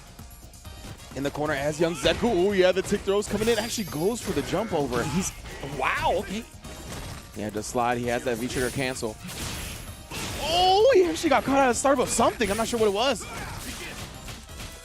Great check. Yeah, you can tell that Gunslinger thinks it's time to go in. Blocks it high, so right, it's... Yeah, negative. And it's negative as a result. You have 0 on block crouching. I believe -2 Yep. on standing. Oh, the backdash. But yeah, that crush medium punch, not special cancelable. Oh, God, his legs clipped. And the V-shift exposed as well. Oh my God. All these plus frames. Bro, look at this. It The is chip. always his turn. Your life is just depleting, and you haven't even got hit by anything. But, of course, the closer, the classic. It might have cost him in the round previously, but not this time. Problem X taking the dub and moving on in loser's bracket. It's so funny because what ended up doing the trick, the series that ended up working for him, was actually not after plus frames. It was after the minus frames on scissors, and then, okay, Gunslinger thinks, okay, hey, it's minus. Finally, it's my turn by frames, but not by spacing. Exactly, right? And that's what the numbers only tell part of the tale when it comes to frame data, right? It's all about the spacing afterwards. That's why we see people react with things on hit. They go into specials and all that because the spacing is as important. And good stuff from Problem X, recognizing that despite that scissor kick, he did it at a range where any of those light, quick buttons from Zeku were not going to reach the stand medium kick. So great stuff once again. That just shows the expert play that we're used to from Problem X, and he'll be moving on. Problem X, look. He is one of the favorites coming into the whole weekend. One of the favorites. Yeah, and, we talked about the pressure on him a little bit, right? Because, for the qualifier, I think a lot of people from the UK want him in. Sure. That's the thing, is that they want their country to be represented by Problem X. He is thought to be one of, if not the best player in the country. So he's going to be moving on, facing Soundboy, that run back in losers quarterfinals. That's going to be rough. And then, of course, on the other side, we got Hurricane and Ending Walker.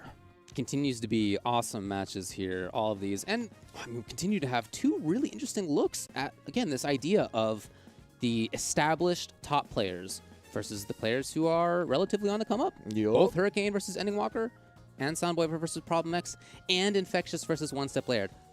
All three of those are exactly that way. That is what I love to see, too. The generational battle, the players on the come up against those established veterans. So that's going to be great stuff as well. If you want to be a player on the come up, you can go to compete.playstation.com. You can enter into the open series, of course. It's free to do so. You can find out all types of things about Street Fighter V, whether it's the competitive realm, about stuff with the talent, the players, any types of strategy and whatnot can all be found over at compete.playstation.com for Street Fighter V and beyond. Oh, I've had a tough week, Ringe. Oh, word? It's been a tough week, let me tell you. I went to the doctor. Okay. Get a checkup. It's been a little while. He gave me a poke. He said, David, you're gaining some weight. I said, I'm just here to get a checkup, dude.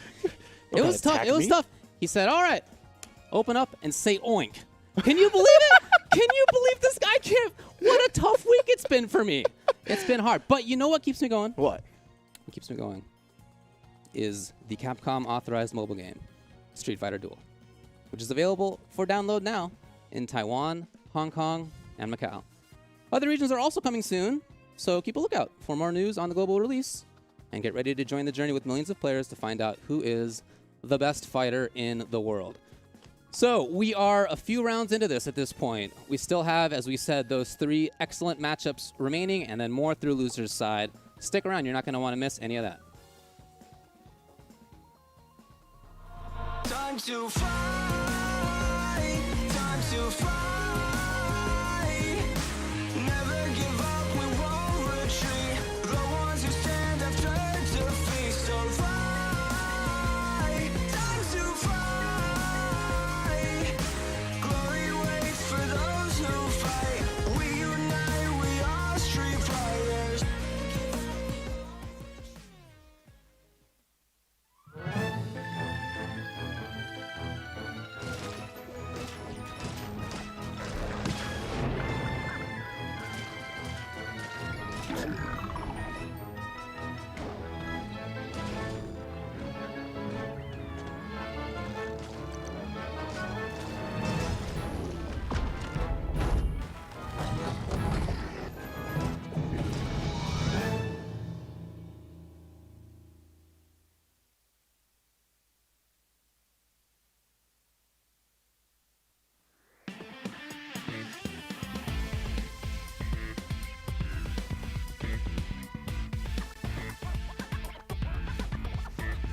So, you really want to go through the trouble?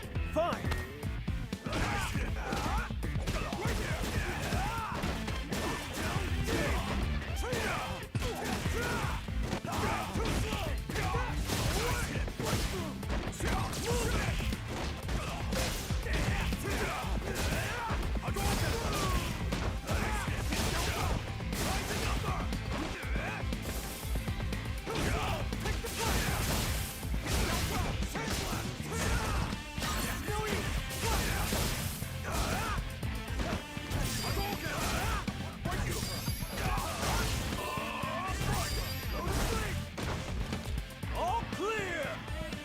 emote too much?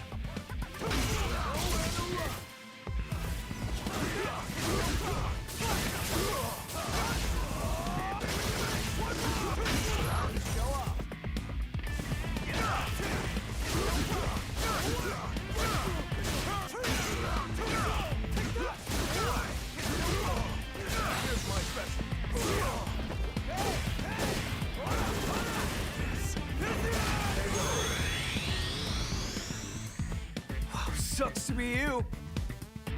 I'm always ready for a fight.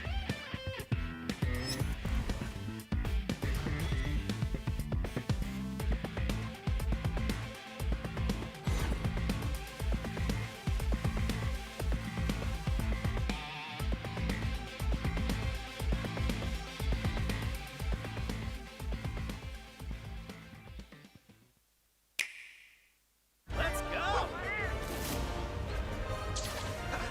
After it!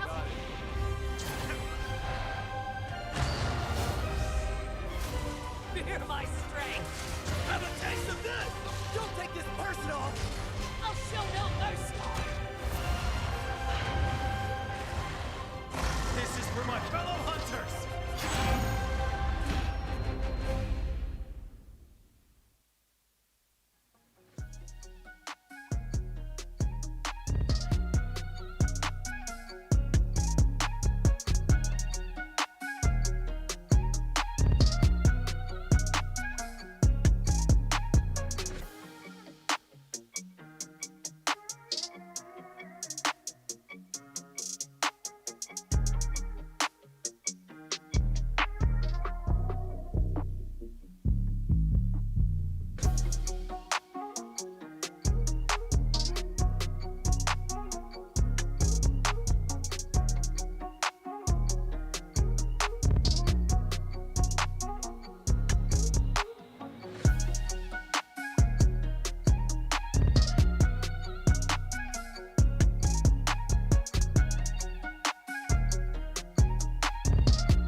And welcome back to Capcom Pro Tour 2021, everybody. Hope you've been having a hell of a time so far, because me and David sure have. Even if you got called a pig by your doctor during the week, it's okay. You know, it's all right. It's ending with some epic Street Fighter as per usual for the top 8. And I mean, it's been a barn burner so far, right? I want to take a look at that bracket and see how we've gotten to the place we have arrived at now, which is, of course, the losers quarterfinals. It's going to be Hurricane and Ending Walker and Soundboy and Problem X, but dope matches to get it to that point.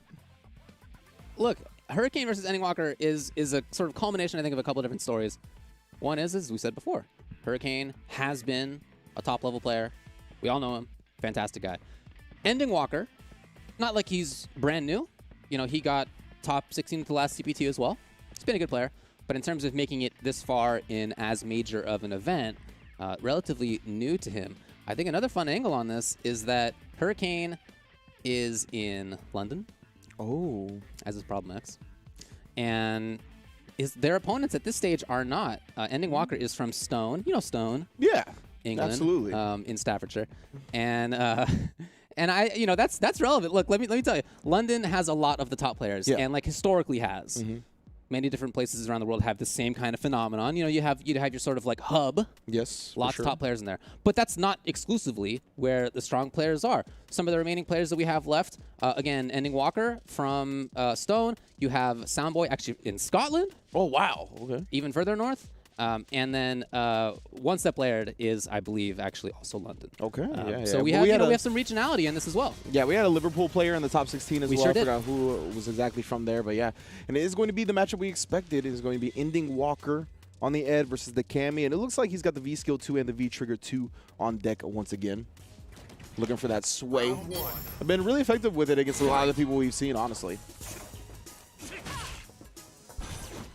Yeah, already picking up the charge fears. Check out the range that Hurricane's playing at. Way far away, but at a range where he can perfectly place the dive kick.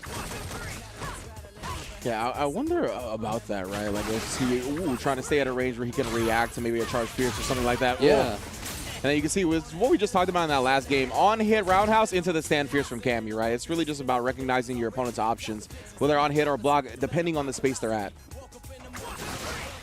Ooh, just the tip of the flicker. Hey. Here's Ending Walker. Yeah. And he backs off voluntarily. He's way out of there. Not just outside of crouching fierce range. Like, he was way, wow.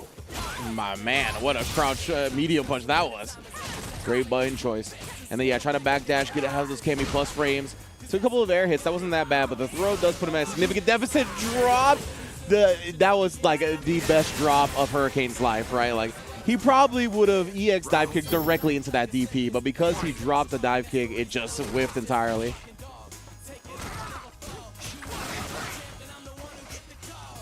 Slowly moving forward now, and seemingly playing a little bit closer range, maybe as Ending Walker.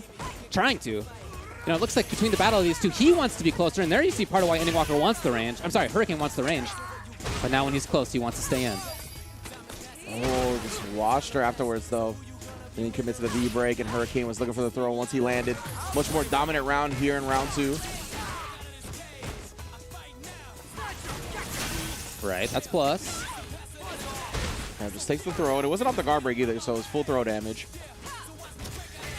Hey. Very nice, very nice. Little bit of V-trigger left as well. Oh, Hurricane is not flinching, though. I'm surprised he didn't commit to something after that I thought that was V-trigger super activation. 100%. So they saw the charge fierce, but he just... Oh, the full commitment, and he was absolutely correct by Hurricane. But did you see how much chip damage? Yeah. It was like Honda in the corner. Oh, my God. That was ridiculous. His life bar was just melting, blocking at that point, right? And the Hurricane doing a great job, of course. In V-trigger, that DP is invulnerable, so no problem. Just betting it all in this situation because he sensed that Ending Walker wasn't going to stop the pressure, right? In a situation like that, he was melting his life bar just with chip, and the plus frames were there as well. So great challenge from Hurricane. Looking much more comfortable in that second round and takes the first game.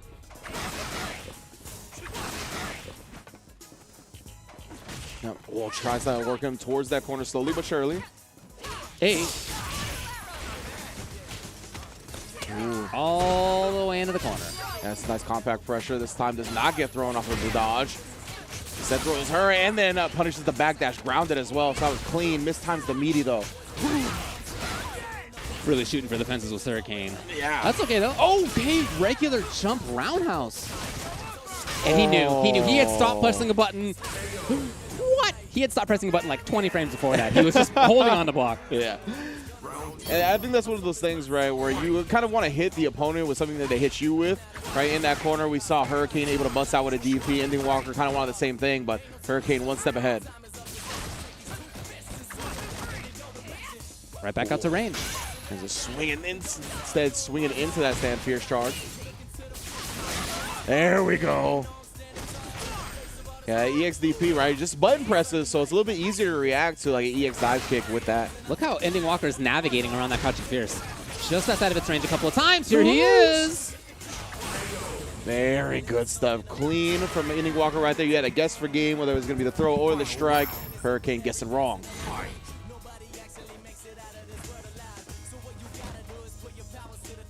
Okay. Way back at range yet again.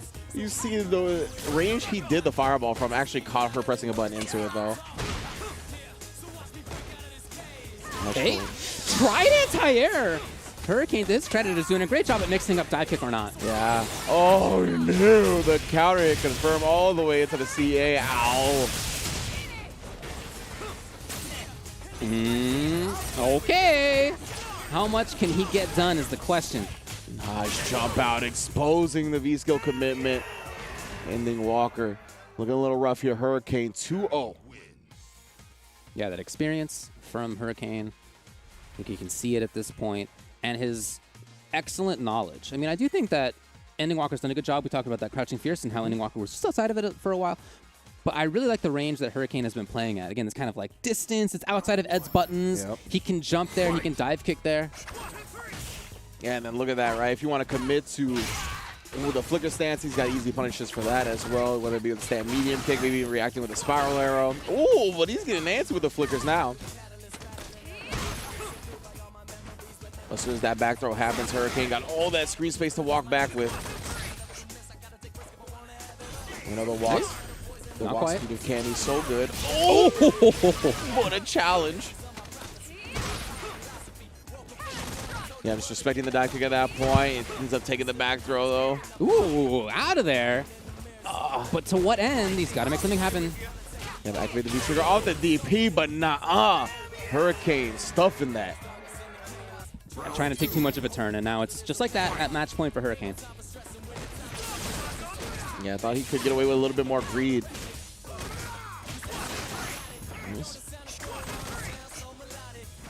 And then walking out. Ooh, I was going to say just waiting, right? Doesn't want to commit to something early and then get clipped by delayed dive kick. Great Huge. spiral. And so he's active a little bit at that range, but then as you can see, he either backs off back to a more comfortable spot, just like this, or he moves way up forward. He never wants to be in that mid-range where it has a little bit more control. Yeah, it's interesting, right? Usually we really hype up Cammy and her mid-range control, but it definitely has a lot of answers to that spot that she wants to sit in. Yeah. Ooh, the flicker even catching the jump. Big call out with wake up backdash. He was right. It's Hurricane. Oh! And yeah, still punish on the other side. It's going to be dash dash for the set right here. Grab, not grab. What do we got? Ooh, Cyber actually does catch the startup. Oh no, cancels to at least keep himself safe. Guard break gets the pressure. Oh, Tried to V-shift. No. Ending Walker is barely alive. Hits again. Yeah, the guard break gets the throw. It's going to be enough damage. Yes, sir. Ending Walker. You want to take these throws, you're not going to survive.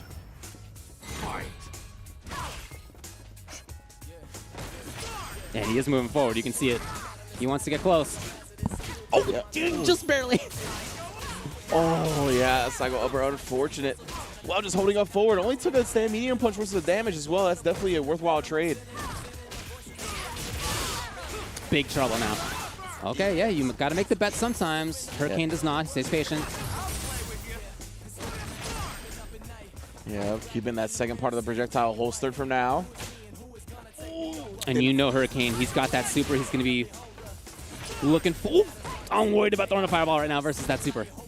Yeah, very true. Oh, does get the crush counter here. That gives Hurricane V reversal though. Oh. Gets the guard break regardless. Dang, thought he would bite. Still not biting even on the shimmy attempt. Woo! They both have so many resources. They both can kill. Oh! The stand medium kick AT here gets her out of the air that time. We haven't seen that option a lot from Ending Walker in this match. What a whip punish! Do not press any type of button on me, light or otherwise. Jab into the flicker CA. God damn!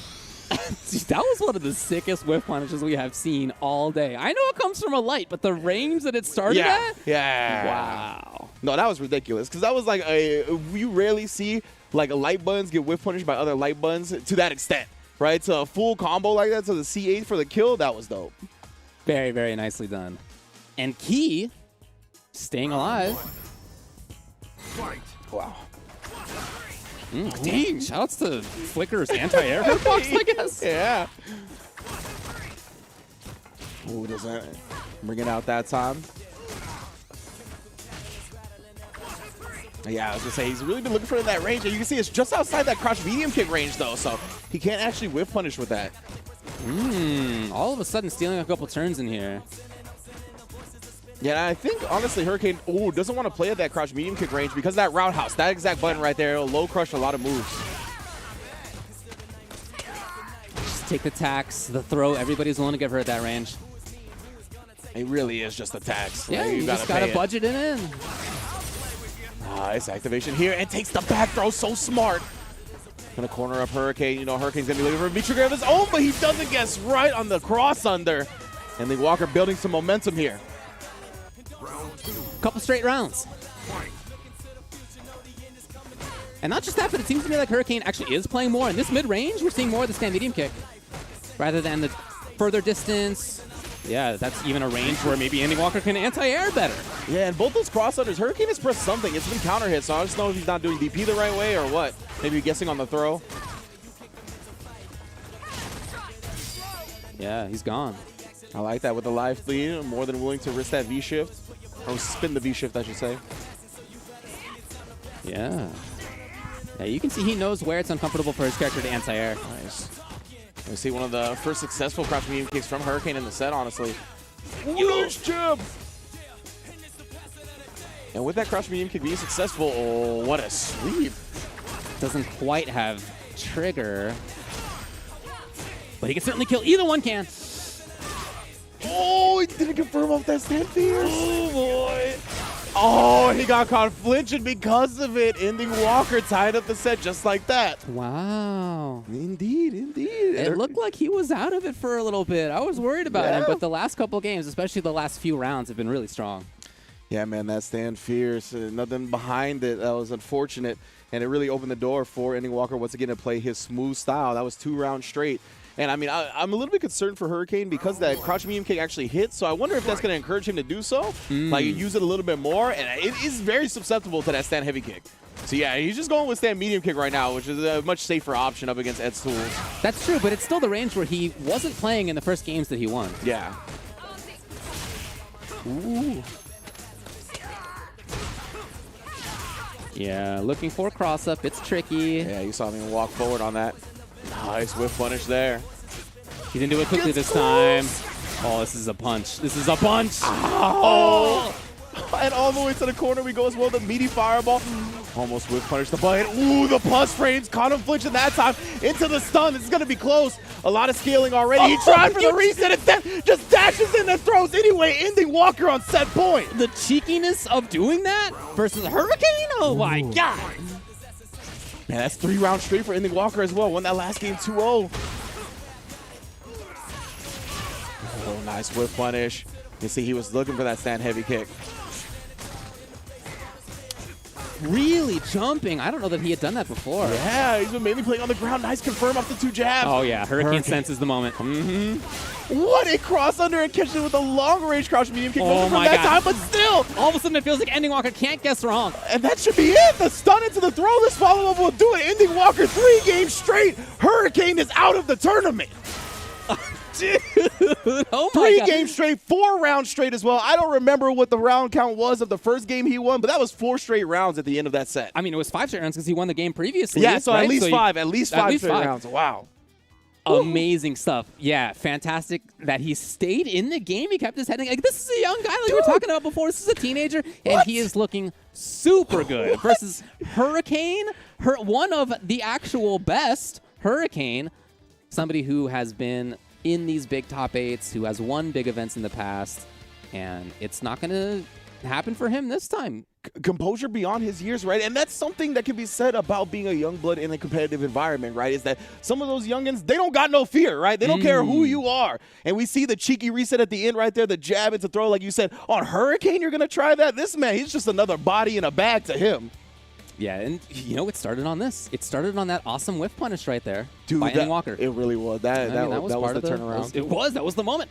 And after that, again, thinking back, I really feel like Hurricane himself was playing at a different range in the games that he lost versus the games that he won. He was more, it's not like he wasn't getting damaged. He was playing at that medium kick range, and he was hitting with medium kick, but he wasn't getting the sort of jump-in startups that he was before. He wasn't at a range where he could whiff punish as easily as before. It just wasn't quite as effective, it seemed. And so Ending Walker eliminates last time's 3rd place Hurricane. Man, what a show from Ending Walker, man. I can't believe it. He will be in loser semifinals. Definitely looking forward to whoever he's going to play because this Soundboy Problem X match, I believe, is going to be a banger as well because it is a run back, right? As you mentioned at the top of the show, Soundboy put Problem X into losers. I've been told by jammers he had really good sways and reads on Problem X's block string. So we're going to see if Soundboy can bring that to the table again, or Problem X, I'm sure, is going to have some adjustments with the way he pressures him. Of course, yeah, I think that's absolutely true. That's something that Problem X is great at. Thinking about things and adapting and finding solutions. He's one of the best when it comes to that kind of stuff. And it is typically the case that when somebody loses, they have a little bit more impetus to figure that stuff out. Yes, right? for The person who won you know that you should be trying to make changes too, right? Like you get it, but you're not sure what the counter adaptations are going to be is the issue. So we'll see what Problem X's choices are in this set. Of course, it's first to 3. Is it going to be Alex? No, I think still Bison. Okay. I would have liked to see Alex in this matchup. I think Alex could just do something like similar to what we saw between like Problem X, like playing Punk at Kumite with like Alex's range actually being a problem for Karen. I thought it could be a similar situation for Cody, but I mean, Bison could do similar things. Problem X from London, Soundboy from Edinburgh, Scotland. Ooh, a lot farther up north. But Playing with the globe in the background. I think we talked a little bit off camera yesterday that he plays a little bit more reactionary style with Alex as well. So in the net play environment, just to be more comfortable on the Bison. Yeah, that's what you were talking about. Shout out to Jammers, bro. He's definitely been looking for those sways. Even from London, I guess he was looking for a sway on like a scissor kick? That's my guess. Okay. Oh, off the wall, no MJ. And now Soundboy has trigger. He was hoping to see that slide a little bit earlier, but Problem X waited. He did press the button. Okay. Yeah, but now Soundboy going to be scheming and plotting on the Virgil Cody. Needs more power. Wow. I mean, he's doing okay right now. He still has that trigger, and we saw how well he can use it in his last set. Although he lost, he still had really good comebacks. Oh, no, the crunch counter glass breaking.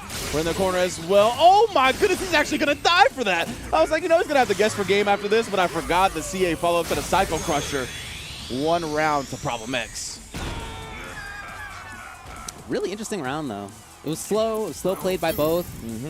I love it. I really like those sort of precise rounds like that. It's cool. We've been seeing that a lot from this top 8, right? Like, these players have been playing super on the ground, very careful, solid. And I mean, it just shows the level of play coming out from this region. And great stuff from Problem X, getting that crouch pierce. That was a big anti-air, honestly. Ooh, but an even bigger opener for Soundboy right there, getting the counter hit combo.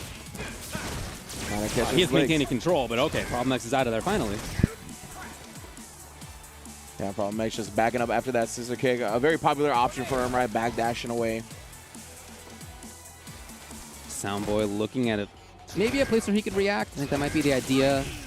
Gives up V-meter. Yeah, a little surprising. Oh, and then throwing him afterwards. Good job from Problem X, taking advantage of that negative frame situation. Absorbing a whirlwind, has that in his back pocket as well. Storing it in the cape there. He's got plenty of time. And on reaction to the X, which would have been plus, he's out. Yeah, I love it, man. This has just been a very careful, methodical play. Soundboy wanted to skip neutral with that EX. Just V reversals him off, right? Oh, no, that actually connected. Could start the game. Hoping to see V-Rev. It didn't come. Problem X was patient there. He's motivated. Oh, my goodness. Yeah, Problem X even showing more respect to the pipe. Oh, yeah, he is safety first play. Oh, maybe not. Yeah, so that was negative. Oh, and beautiful awareness from Problem X, knowing the resources available, spinning the V skill, and then following it up for the kill.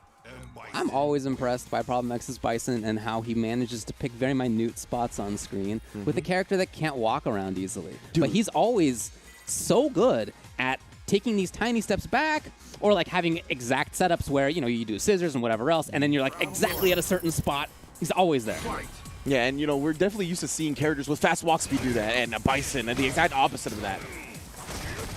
He's just so good at utilizing his other tools as well, the scissor kick spacing to maneuver quickly forward. He hides his charge well. I mean, he just really, obviously, is pretty good at this game. Oh, yeah, taking the big turns right there. That +1, I'll risk the stand heavy kick. Ooh, and then seeing the respect coming out from Soundboy takes the throw. Soundboy's in trouble. It's already a 30-second perfect for Problem X. Okay, not now, but still. I mean, it's only chip. And he found the sway, right? He found that sway on that scissor kick, but not quickly enough to punish it. Whoa. Good work. What a neutralization of that. I like that challenge after the Psycho X, but no, just eats the Bomaye to the face. Problem X up another round. I did like that challenge, though, because we had seen Problem X really go with the stand heavy kick throws after the Psycho X, which is only +1.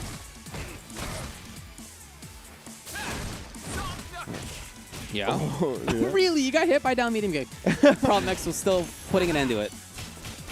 Yeah, and I want to see Soundboy maybe go for the legs a little bit more. Problem X has definitely been walking back out of pressure quite a bit. Oh, yeah, punish on the slide. Hey, oh, into not much. Problem X was there first. Yep, and just gonna go with the command throw setup. Ooh, and then throwing it back into the corner, very smart. Oh man, you never know. What a block! That is so tough. Persuade, no whiff punish. V reversal trying to keep this pressure in the corner. Got some gray life on him as well. Oh yeah, cash that out. Now Problem X back to it. He has a little bit of V trigger left. Oh yeah. Brings it out, of course. Soundboy's patient this time. Yeah, knowing in a situation like that where the V trigger is about to expire, he's gonna have to do it. So Problem X needs to get some hits, but he's got a lot of time, and the way that he's been playing this so far, I think he's willing to take that. Just be slow. Yeah, we're just fishing for that stand fierce at the moment. Oh, finally finds the Psycho Axe. Oh my goodness, Problem X. It's gonna be a lot of damage. Oh, life support calling for Soundboy. Barely. Oh. Yeah, there it is. Yeah, look, Problem X did take his time. He didn't rush it. He didn't force it. A lot of people, I think, would give in to the idea of like, hey, I have all this EX meter. What if I just did a half screen plus frame EX scissors? And but that's not what his solution was. It was to be patient, look for a very particular situation, very particular spacing, and he found it. Well, what I really loved about him and the way he approached that at the end was he's doing a lot of stand fierce, and it wasn't until Soundboy whiffed the button in response that he brought out the Psycho Axe, right? He really waited till he saw that Soundboy was willing to start challenging. And of course, the Psycho Axe with a little bit more range ended up catching Soundboy pressing a button. Great confirm on the counter hit. Ton of damage, and look at all that into the corner. Oh, fighting back. He is fighting back. Challenge. Stun on the table, not a problem. He just keeps swinging. Oh, speaking of swinging, V-Break going to put it into that flame. Oh, the hell attack. That's good damage. Going to give him a proper Oki situation as well. Forward throw out of the corner. Psycho Crusher, that's plus. Yeah.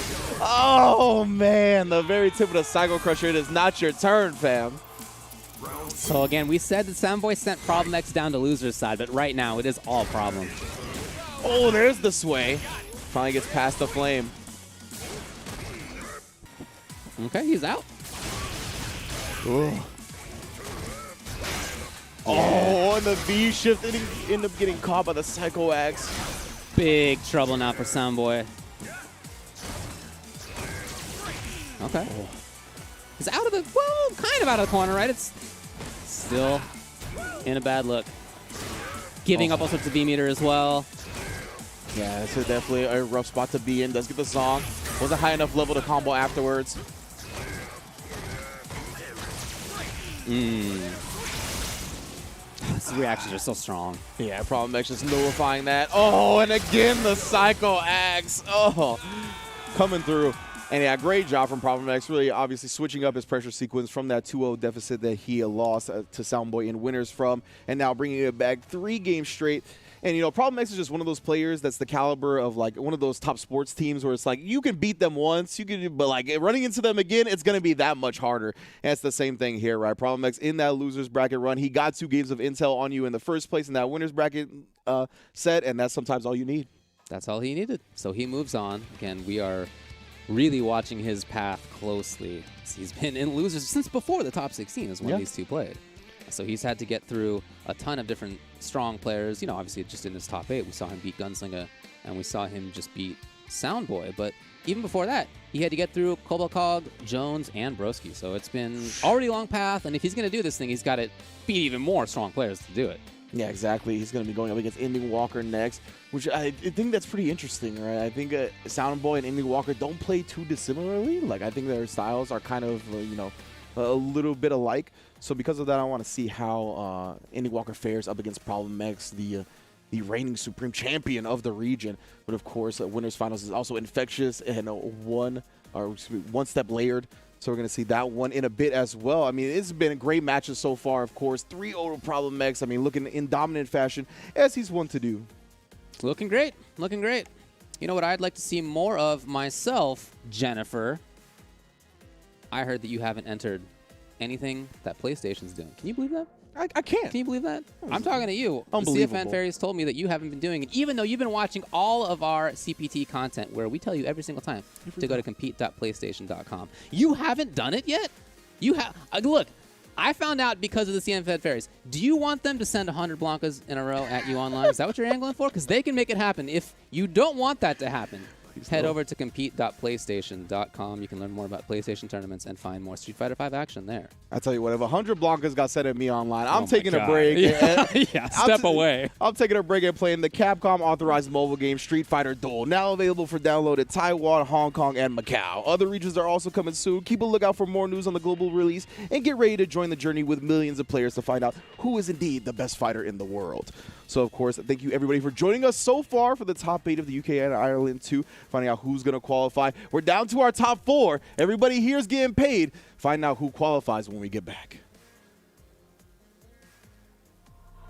Time to fight, time to fight. Never give up, we won't retreat. The ones who stand after defeat. So fight, time to fight. Glory waits for those who fight. We unite, we are Street Fighters.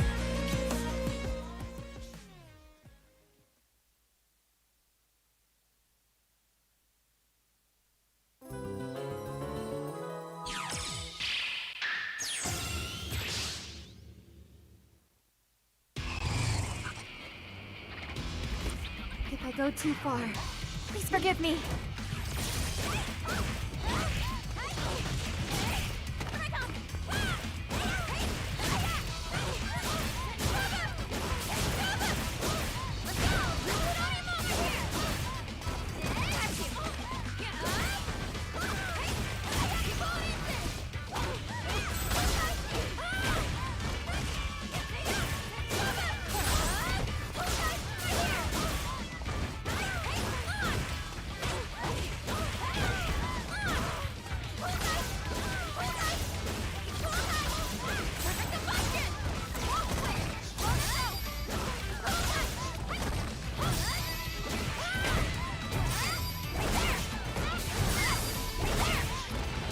Job well done. Jamie!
Lock and loaded, it's time for war. Can't start a show without the star. This is the path of my destiny. Come on, let's turn up the heat. About time to finish this.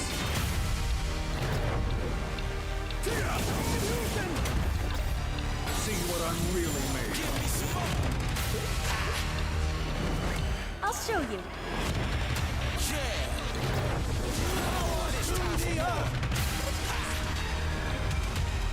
How do you like this? It's time for war. That is the truth of what you must seek.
Welcome back to what is now the top 4 of the UK Ireland CPT number 2.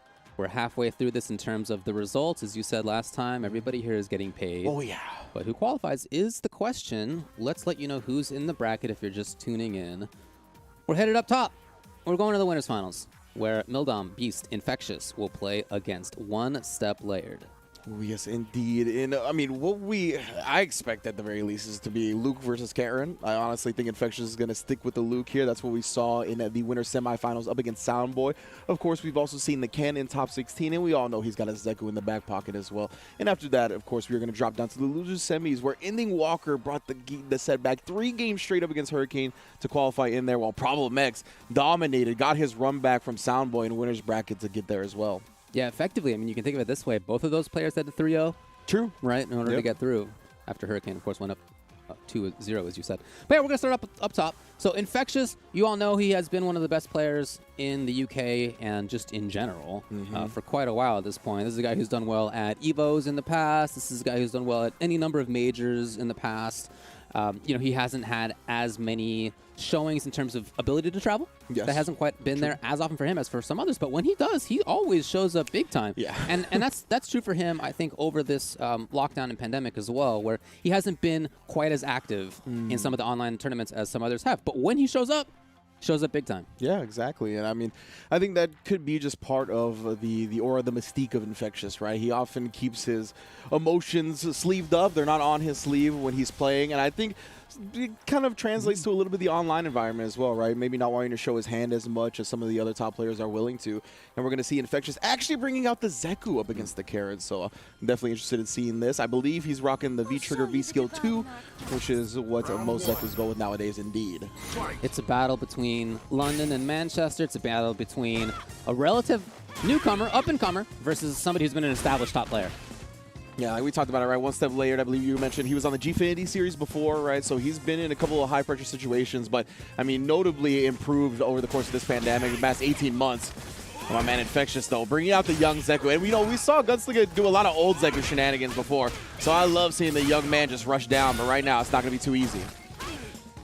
Yeah, since he's young, there's no wake-up DP to worry about. Look at One Step Layered turning it on. Yeah. Oh, the low forward, and yeah, he only gets a big reward off that when he has the V-Trigger to cancel into. You see it is a hefty one, just backing up to get that young Zeku form back. Yeah, he's so confident in this form. Oh, man, speaking of confidence. And Very there nice. he was. Yeah, I mean, the great walk speed on young Zeku, right? It's definitely going to be easier to kind of manipulate the ground game a little bit more up against Karen when you're in that form. Yeah, just double backdash again, getting into the young. Prioritizing this stance to start it out. Yeah, and you can see One Step Layer definitely respecting the distance. That stand fierce can definitely whiff punish a lot of Karen's normals. Oh, but instead the jab. Counter hit confirm as well. And just trying it out. It's real light stuff. There it is. And yeah, that stand fierce also leaves him at a range after it's blocked to really counter poke with that stand light kick that you just saw there. He tried to walk up a little bit too far, maybe. Oh, Hold on. One Step Layered with a rare error. That is unfortunate. He's going to have to guess for game here. Oh, and he tried to make him guess. No. Infectious off to a dominating start. His walk speed, the footsies that we saw, you know, the occasional going in for pressure. He got hit doing it. He tried to walk up for a grab too far, but he also did manage to turn that. I mean, that's part of why I think he was able to get some of the hits that he did. The threat of his walking up quickly and getting the grab is something, obviously, that One Step Layered has to take seriously. Yeah, exactly. Slide is pretty fast as well from Zeku, right? So if he's like whiffing like a stand heavy kick on Karen's side, he could whiff punish with that. So there's definitely a lot of tools, I think, in young Zeku's arsenal to kind of contest on the ground with Karen. But, ooh, he did not walk back far enough that time. Think back to the last time we saw One Step Layered. This first round, he seemed a little bit shaky, and then he really, really got strong. So we'll see if he can do that here. Ooh, I really love that from One Step Layered. He took the lead and just sat there and watched Infectious. And Infectious trying to finally make something happen with a V-Seal gets punished. Here we go. And he is looking stronger just like that. Oh, no. That's with the V-Trigger. That's going to be the side switch. The young Zeku. Oh, right back into. Oh, that gets the shimmy with him. And stuns initiated all of a sudden. Yo, you're so worried about the jump in there. Yeah, the empty low.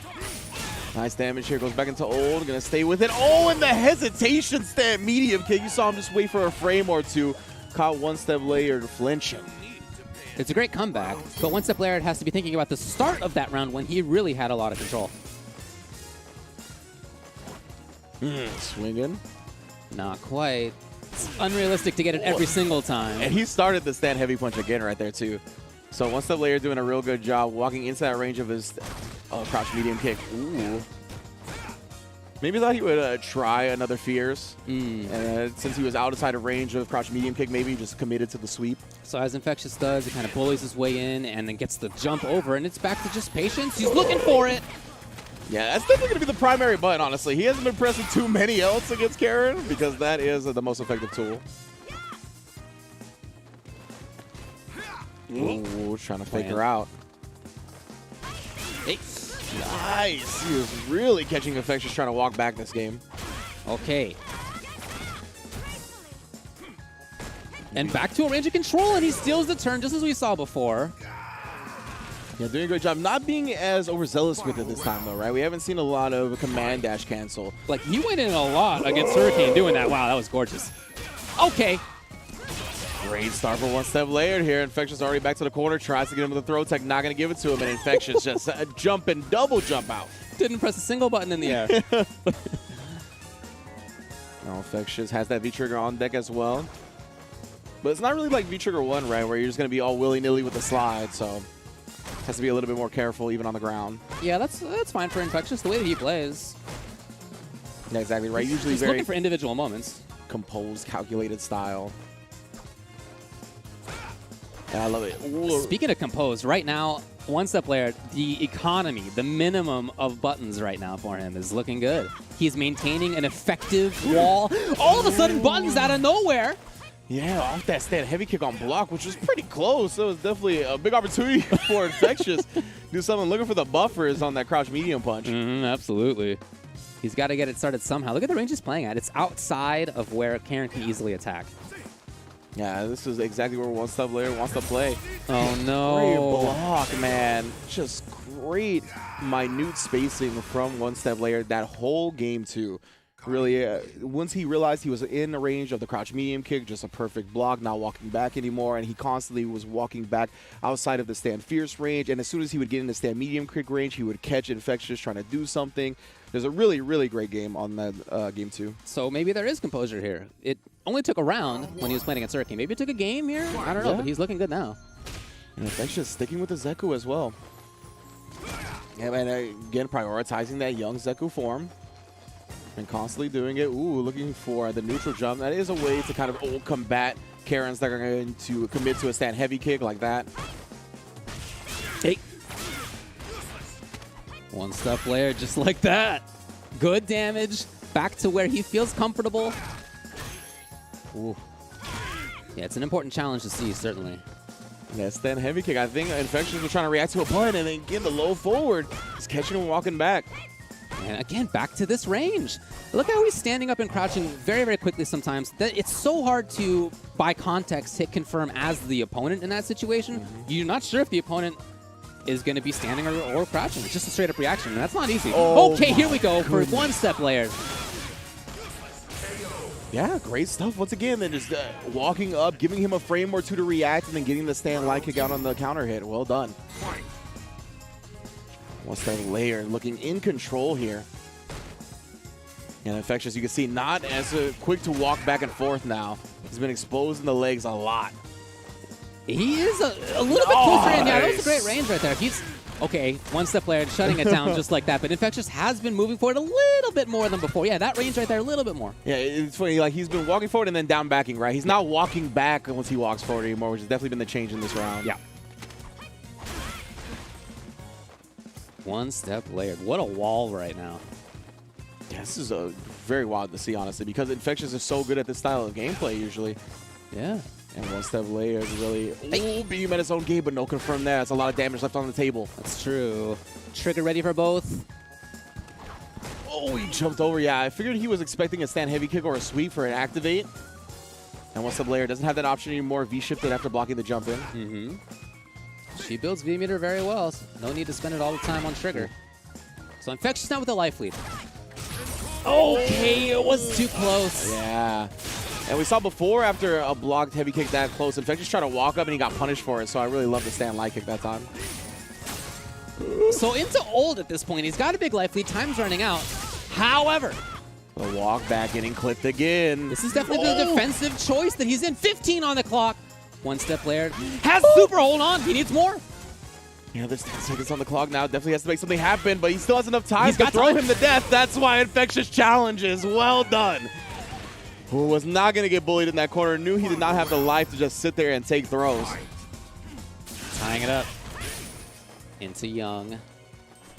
The utility that he finds between both. Here's this. Look again, we've seen one-step players get in with that a bunch, not just in this match, but versus Hurricane too, and now it's Infectious. Pressuring as a result. Ooh, wow, recognizing that, that's a big combo. Yeah, Infectious trying to press something on hit. We've seen that so many times. Now back into the Young we go. One step layer just moving forward very carefully. Yeah, it's trying to stand block too, versus that stand roundhouse as we said. But that means that you're open to lows. Yeah, but that crouch fear is definitely good at covering right above Karen's head. So that cross-up arc is not easy, but that's going to be death. The big combo starter. Stand roundhouse counter hit. You better pray to survive that time. Infectious up 2-1. The way that he changes between the two, between old and new, is so interesting to see. Obviously, he prioritizes Young. We've been talking about that. But when he then found a significant life lead and time was running out, he went to the character that has the EXDP. He went to the character that has the Gram for long-range control. And, you know, you could see they both have very different tool sets. He picks between them based on the situation. I love to see that. Yeah, even in that round before this one, right, where he did the crouch medium kick into the ES Gram, from that range, it would have been +1, right, if it was blocked. So that was a real great option for Infectious to try there. Ooh, if you shift out, yeah, I mean, Young Zeku is so potent up close like that. Very quick buttons, easy frame traps, huge damage. And the challenge still. Yeah, that crouch jab. Oh, the stand heavy kick. Yeah, didn't get him crouching. It was a little bit far for any type of combo follow-up. That's what he needs, though. It's immediately into the corner. Just like that. One-step player, just close. Oh, and the cancel on the shoulder. What a challenge. Infectious pressing buttons right there. No confirm. Yeah, he didn't cancel the V-trigger that time. That is death. Nice job canceling to the EX. And that was even in a round where one-step player did miss a couple of hit confirms at the beginning. Again, unrealistic to get it every single time, but that's clearly what top-level Karen play needs. Yeah. Ooh, that's the spacing that he's been looking for all set. That stand heavy punch to whip punish the crouch medium kick. Ooh, and then again, we saw that in the very first game. Got him. Infectious is looking very strong. He's got stun if he wants, he does. Yeah, you got to be so careful with what you press after that stand heavy punch, man. Oh, the dynamite. it's there. Oh! That is a tough one right Not there. moving a muscle.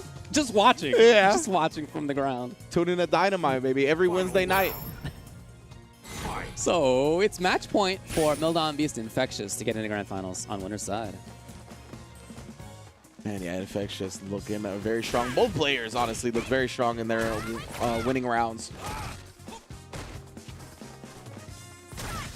Infectious at that range now. Very patient. Here he is, though. That's the range where he has definitely been pressing the buttons. Yeah, the stand fear is just so good. It's just so cool to watch absolute high-level play where those little differences in spacing actually add up to be so much. Yeah. Oh. The air throw in there, big damage. Oh, and then a perfect Ogi situation. Infectious. Grand Finals winner side. Man, that was a great stuff. And really, what you just said at the end right there has been a thing throughout this whole top 8, right? Is a lot of players are just sitting there grounded and making these little minute walk backs, walk forwards to try to get people to whiff buttons. It's been very solid Street Fighter play all day. Yeah, again, you can see the strength of this scene. Yeah. We know it, right? Everybody knows how strong the UK scene is. And I think part of how that gets expressed is that everybody knows the threat that everybody else has, all of the players and characters, and you can't get hit. Yeah. All the players know that. They are all playing in that way. It's really, really cool to see. Yeah, we've been seeing a lot of like specific matchup answers, right, throughout the top 8. Everybody seems well aware of not only the capability of the players they're going up against, but everything that the character has in their playbook as well. So it's been beautiful to watch, and Infectious once again being able to take himself into a Grand Finals winner's side just on a dominant performance. This was 3-1 as well, right? Yeah, it was 3-1 as well. 3-1, and just like his winner semis match up against Soundboy. So yeah, man, Infectious. You give him that game of intel, and it's all downhill. He's just got that processing speed, you know? Yeah, he got 7th place last time. You know, he made top 8, but he didn't go any further than that. So now he's sitting in at least 2nd place. Obviously, that's not what he wants, and he's put himself in a great spot to get the #1 spot. Yes. But we have a loser side match to attend to still. We have in loser semifinals, Mouse Problem X, one of the best known as well, versus Ending Walker, who has had quite a path. Yeah, if you're just joining us, you see the 3-2 on Indie Walker Hurricane and the 3-0 on Problem X and Soundboy. But as you mentioned, they both had a 3-0 to get into this loser semifinals. Indie Walker was down 2-0, ran it back 3 games straight. So both of them have a lot of momentum coming into this loser semifinals. Of course, Mouse Sports Problem X, again, I think it has a little bit more pressure on him just because he's the known face, right? He's going to be the one that a lot of people are counting on to represent the country, the territory. And then Indie Walker, on the other hand, he's just here having a good time. That's pretty much what he's been saying, right? Youngin, he expected to get this far despite getting, 9th place at the last one, right? I believe that's what it was. Right. So, yeah, I mean, he's been doing a great job, a really solid Ed play as well, a character that's a bit underrepresented. So, I mean, that's definitely, I think, a little bit of a story here as well, right? We've seen so many players ready for all these characters, but Ed's been the one that's been getting away with the most, I think, if anybody. I mean, he is a good character. You know, they've given this character some nice quality of life buffs over the years, some significant buffs over the years, and I think he's in a really good spot. There already is an Ed in Capcom Cup. True. It's already happened. So Yeah. he continues here again in top 4. The only person that Ending Walker has lost to so far is Infectious, who is in Grand Finals on winner's side. So a lot of people have been sent down to losers by Infectious. He's not alone in that. But since then, he had to beat Jones, or that was actually before Jones, and then after he got sent to losers, he had to beat Bolt Strike. And then, as we have watched, he made it through Shivs, he made it through Hurricane. Man. Big names. That is impressive stuff right there. Indie Walker, I mean, whether or not his run ends today, like taking down Hurricane, only losing to Infectious and perhaps Problem X, I mean, Right, for an up-and-coming player, it's hard to ask for more than that. Absolutely. Yeah. I mean, to face all 3 of those, like, that's the big 3. Yeah, in the UK. So now Indie Walker, of course, he has not lost to Problem X yet. I don't want to, assume too much. He has been looking great and more than capable of winning this set. Absolutely. Oh, yeah, that stand fierce. Problem X, such an expert at utilizing it constantly. See, perfect spacing on that scissor kick as well, just at the very tip of the range. Ooh! Don't test this man's reactions. You're going to fireball from full screen like that, he'll have to sweep on deck. And he's just holding on. Look at Problem X. He knows exactly where he wants to be. We are big chilling. Ooh, we're on the London stage too, fam. Woo! They're not supposed to be moving. That's lore inaccurate, bro. Well, yeah, Problem X trying to fight to get one back for his fellow London player, Hurricane. Yeah, the EX ended up getting stuffed by Ending Walker. Oh, point blank, send it back. Aw, just taking the throw here. The challenge, the bravery of it all. Ending Walker's here. Oh, and the first hit, whipping for the second hit to connect Meaty. I like that a lot.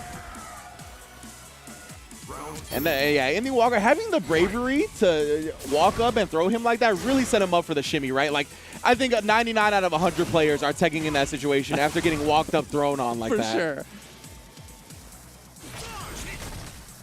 So great stuff from Indie Walker. I mean, Problem X looked very much in control of that first round, but it was still the dub for him. Yeah, when you get knocked down, everybody gets a chance to mix, and Indie Walker looked good.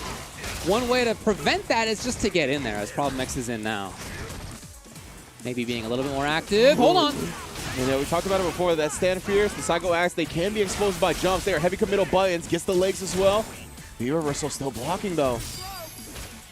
Yo, that was really cool. Hold on, stun is coming again. Ending Walker, can he close the door? He builds the EX, but not enough. Leaves him standing, tries to get throw after, but yeah, the air hit. He already committed to the target combo. No cancel available. Ending Walker taking the first game. Yeah, you see Bisons often commit to the target combo in those situations when they have V-Trigger available, right? They're going to cancel every time. It doesn't matter if it's unsafe. But if it's an air hit, that leaves you vulnerable. Yeah, that's right. That's right. I do see sometimes that Problem X will confirm that or not, but that's only with buttons like Fierce. Yeah. A little bit more doable. Yeah. There, as you said, you're just dialing it in. Yeah. So, man, Ending Walker taking that first game, and both rounds started with felt like favorable for Problem X. Agreed. And then waking up with the buttons, no fear. Oh, boy. Problem X has got to settle things down a little bit right now. Oh, the flickers coming out as well. And yeah, we've seen this time and time again throughout the sets here at top 8. Once someone establishes a life lead, they really put the wall up, making them come to them, and a great way to take advantage of those negative frames on the scissor kick. Here we go. Ending Walker trying to move it first. No. Yeah. Here it is. The follow-up. The bait. Well, you got to guess for game here. Oh, tries to whiff. Maybe a bait out, a reverse or something like that. The sway into the V-trigger activation. Wait a minute. Yeah, remembering the time in the previous game when Ending Walker just walked way too far for the grab. Yeah. Not this time.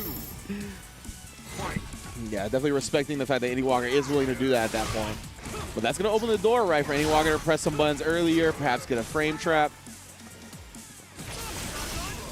Not in time. The V-skill just not quite there. Yeah. Oh my goodness, the dashing up. He's doing a lot of dashing up after negative frames too. So we'll see if Problem X starts pressing buttons in response to those situations. He's been really shifty with where he's going to be. Wow, okay. Here's that same range. We've seen this a lot from Problem X. It's a range where he can, well, he can get in by slide, I guess is one solution. That was a brave slide too because, I mean, Ending Walker was in the corner. There was no space to walk back to, so it's not like he should have been standing. Oh, wow, what a way to cover yourself. Ending Walker canceling right into that DP. Oh, no, he's going to get punished. Just here is Problem X getting the lands as well. Oh, yeah, opened up. Crank it one more time. Problem X 1-0, or excuse me, 1-1. Well done, man. Yeah, a lot of it, again, was staying at that range. He feels, it looks like, comfortable at that spot. He had the slide to start things off this time, but other than that, he has been holding that range. He's had anti-airs. Down Fierce has been effective there. He's been able to get V-skill on reaction there. And that seems to be a similar range to where Hurricane was standing when Hurricane won, right? Yeah. So it definitely feels like that's kind of Ed's weak spot. So if Problem X can continue to really stay at that range and cycle through his options properly, it's going to be tough for Ending Walker. But we'll see. Yeah, maybe a little bit more flickers, maybe a little bit more ways to advance himself forward. Not too far. And he indeed tried to set up a spacing trap. I like the idea from Ending Walker. Ooh, okay. Wow, I can't believe he got that light kick afterwards. Great recognition. Oh. Okay. Yeah, hell attack backwards. Gonna keep it into the neutral. Nobody getting any significant hits just yet. Oh, the absorption. This is that spot right here. Well, that's gonna switch sides. Yep, and then backdashes away. Oh, no. We'll jump forward, though. So yeah, lucky for Problem X, honestly, that Ending Walker had jumped. And then the jump forward again. We saw Ending Walker expose one of the fierces with a jump forward, so maybe that's what he's looking for now. Cancel. Yeah, no, legs not getting exposed this time. Great job from Problem X. Very defensive at that moment. Hold on, though. It's Ending Walker's turn. Whoa, the discipline. Not going for any throws, instead countering with a crouch short. Again, what about now? Back in. Oh, super, now a threat if he wants to get wild. Oh, and yeah, it looks like he was respecting it there. Gets the throw after the plus frames. Now he's a throw away from death, but he's going to cancel all the way into the CA. Great stuff for Problem X again. Calling out the fact that Ending Walker was constantly looking for the throw bait, right? Walking in, walking out, takes the legs, and when he's got V-Trigger active, that's a full death. This is another match that's going the distance, it looks like. And I don't just mean in rounds and games. I mean, like, each round they are very comfortable with spending as much time playing out in neutral. Because, again, they know that once they get knocked down, they're in big trouble. Yeah, I mean, that was just incredible discipline from Problem X, man. Like, the defense to not bite on any of those situations, take the throw, and realize that he was going to try again for the shimmy. And right now, all Problem X in this second round. The tick throw situation. Ending Walker not ready for the tech. 2-1. So, I mean, I think you can see part of why Ending Walker. It's not just that Problem X is keeping this distance. It's also that in neutral, Ending Walker is trying to keep a distance. I mean, he'd like to get in, right? But in order to do that, he has a certain spot that he wants to be at. And part of the reason is that he doesn't want to get knocked down by that character. Did you see what that man just did? What Problem X just did in like 10 seconds? He doesn't want to be there. Yeah, and that's why he's trying to maintain this range where he can make Problem X with some things too, just outside of Scissor Kick. But again, we've seen that. The Fireball startup getting punished by the slide. Oh, the big jump roundhouse, catching him with the tip of the hitbox. No walking back once again. Problem X putting a stop to it. Out of there. Hey! That's the range he wants. Not quite there on the flick. It's fast, but not fast enough there. Yeah. I want to see if Ending Walker maybe. Oh, I was gonna say he's got to risk like either a neutral jump or a forward jump. He's been doing it quite a bit. Wow. A little 3-frame to interrupt things. He doesn't get just the dash. It's problem instead. Already knocked down. He's got meter if he wants the EX Cycle Blast, but yeah, waiting, respecting Ending Walker's options. Oh, okay. And he's got another EX. He doesn't spend it yet. Problem X backs. Oh boy, it's Ending Walker who finds it. Oh. It's not enough. He tried for the very fancy stuff. You can see the knee come out. He's in trouble. Oh no. Okay. Again? Nice. Again? Waking up with a knee to the dome. For a little boom, the Adam Cole knee.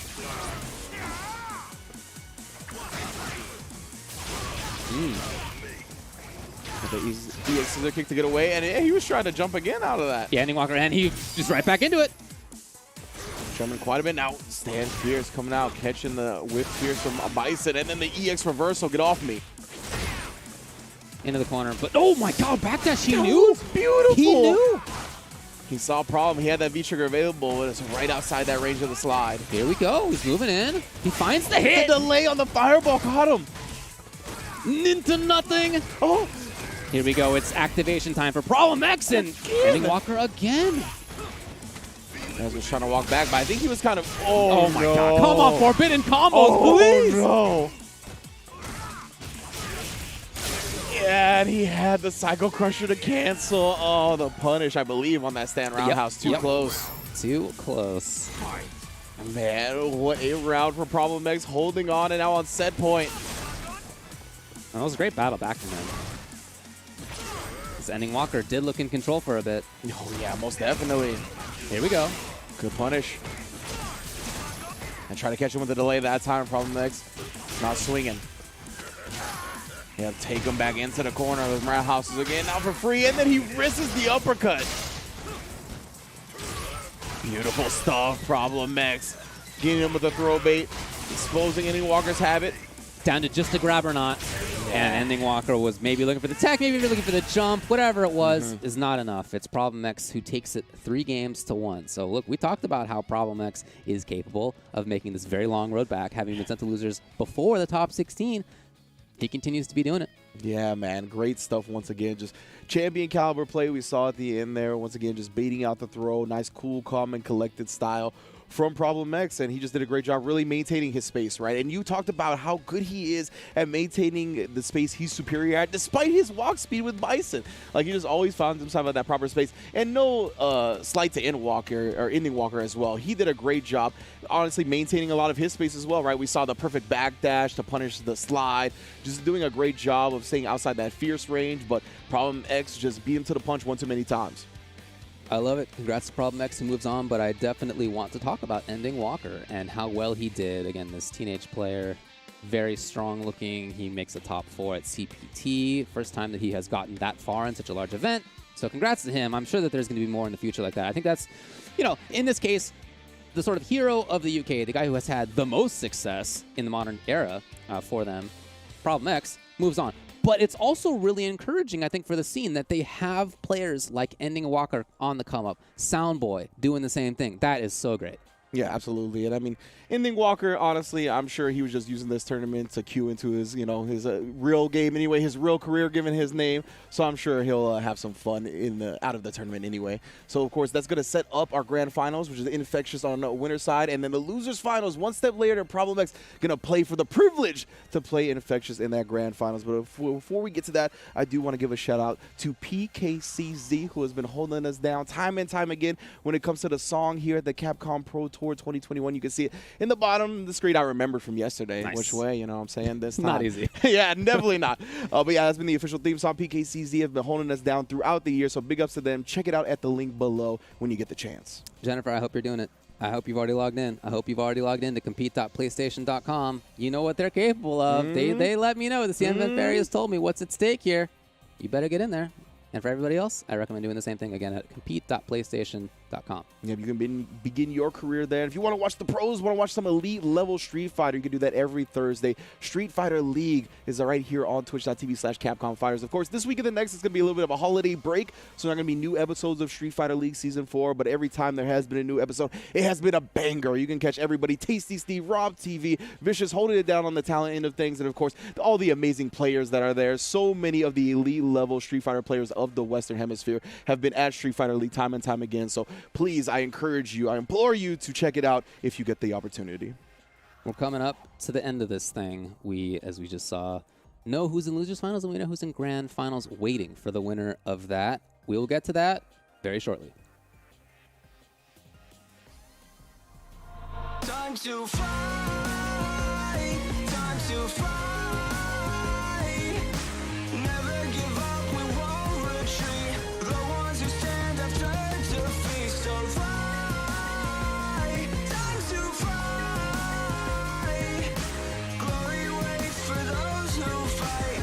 We unite, we are Street Fighters.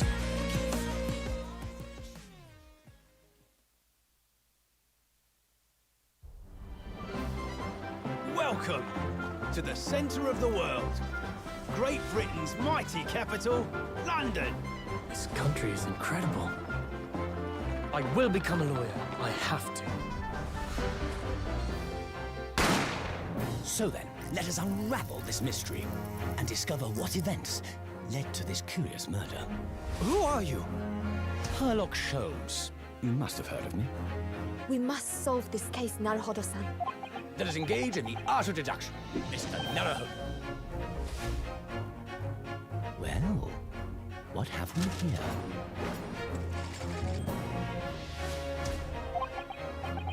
It would seem the truth is now tantalizingly close. The defense demands its right to a cross-examination.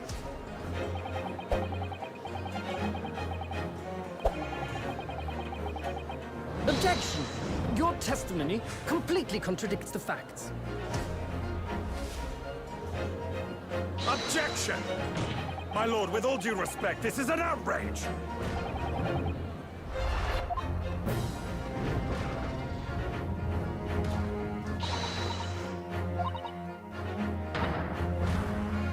You're the best lawyer in the world.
And welcome back, everyone, to the UK Ireland 2 for the CPT. It is time to do the thing, David. You know what I'm saying? Do you actually? Okay. Context is maybe helpful to me here, but thanks. I appreciate it. Yeah. Contextual clues. We have arrived at top 3. It is losers finals and grand finals time. It has been an amazing bracket so far. Let's see it, shall we, and how we got here. Of course, that winner semis. Both matches are very good. Infectious taking down Soundboy, one step later taking down Hurricane, and then Infectious beating him 3-1 in winners finals to take that grand finals winner side pole position. However, losers finals, Problem X started in top 16 before top 16 was in losers bracket and has made it all the way to losers finals for a chance at the grands. Yeah, again, Problem X had to beat Kobelkog, Jones, Broski, and that was all before today. Since then, Gunslinger, Soundboy, who sent him to losers, and then Ending Walker, and his journey continues. Even now, versus One Step Laird, who has been such a fantastic player throughout this. Now, you look at the top, you see Infectious 3-1 to him, but I think even in that set, had a lot of strength, looked really, really good with the Karen. Great reactions, great footsies, put himself at great spots on stage a lot of the time. Really good throw game up close. And all of that is going to be extremely important as he loads in against Problem X, one of the most storied players in the world in Street Fighter. And when it comes to the UK scene, in the modern Street Fighter scene, I mean, he's the guy. Yeah, 100%, right? That's who everybody looks to as the one that's on the pedestal, so to speak. And I mean, we see in the opposite direction, One Step Laird, he's obviously been around for a bit for the UK scene, but he's been really improving, really showing out this past 18 months, and he's here. And we've gotten so many like generational battles in this top 8, right, of players that are known, established against these players that are up and coming. And we saw Problem X defeat one in Ending Walker. We'll see if he can take that spot in grand finals to go up against Infectious, where there's no love lost between those two, I'll tell you what. Look, we've seen both of these players play this kind of similar style. I mean, different characters, but in terms of how willing they are to just hold their spot and not feel like they need to make things happen, they both are playing that way. And even at the beginning of this round, they're doing the same. Now, so One Step Laird has gotten away with that a few times. Problem X shuts it down immediately. That's good to see. That's the thing, right, is that he has been getting away with that, and I don't see him getting away with that against Problem X. Yeah. That's one of those things that really separates Problem X from being a champion and a great player. He's just so consistent with checking stuff like that. And already doing a great job here, just whittling down that life that Bison's so good at doing. Yeah, of course, canceling to keep it safe. Oh, stop. It is not your turn. And even on a pixel of life, not risking the fact that Karen can go on offense and delete his health bar quickly, spinning the CA. I love when people take their turns like that, steal turn like that. That's minus frames on the Cycle Crusher when you do it that close. But he still was ready for scissors. That was so sick. Yeah, because so often, right, people take negative frames and they move forward with it, right? Especially when they can't actually punish with anything. So great stuff from Problem X, recognizing that, just closing that distance. We've seen two so far. They have both worked. Yeah, but unfortunately for him, he just hasn't been able to take a full turn off of it, right? It's relieved the pressure, but it hasn't given him an offensive spot. Got the Pierce, but not what he needed in terms of combos. And now Problem X has offense right in the corner. He backs off. Look at the confidence to feel like he can back off. Oh, okay, Virus will catch it. Not actually recovered in time from the scissors again. Okay. That's a lot of gray left up there. Yeah. Ooh. Hey, you got him. I was going to say he has EX bar as well. It's going to hurt. Oh, boy. One more EX could spell doom. One Step Laird knew what was coming. Patience this time. Oh, he's looking for scissors again. Yes. I love that Stan Fierce option right there. Third and 3 for 3. The EX is really catching when Problem X is going to commit to pressure. Oh, man, these Fierces, he actually did get one that time. No confirms, though. I don't think he expected that to hit. Yeah. One Step Laird, he comes in and maybe gets the kill. Yes. The V skill. What a clutch V skill to choose right there. I had not seen him do that, I feel like, at all this whole top 8. Like, I rarely see him use V skill. Now, man, what looked like a very dominant start for Problem X has turned into a 1-up game 1. Yeah. They both challenged at really interesting times. Yeah, we've seen One Step Laird perfect on the EX reversals. You can see Problem X respecting it, but hey, I got one more bar. Let's skip that neutral and put you in the corner. Problem X a little bit more conservative there, starting off with the crouching jab. Here he is, out of the corner. Yes. Okay. Problem X was cheeky. ready. Yeah. Oh no. The Psycho Blast. Oh, yeah, 4 for 4. And that Problem X blocked that EX reversal. That would have been a big morale damager, I'll tell you what. And any hit's going to do it. There it is. Yeah. So Problem X just putting in little things there. Nothing that he needed to overcommit for. Taking it 1-0. Yeah, man. I mean, Bison and his projectile, bro. Like, again, it's such a good tool to, like, when you have the life lead like that and just put it out there and walk behind it, man. Yeah, it costs a bar, but, man, does it put the opponent in such a bad spot. Okay, well, 1-0. He never had that, David. He never had a projectile, man. I mean, he had it in alpha. Man, let's not count that.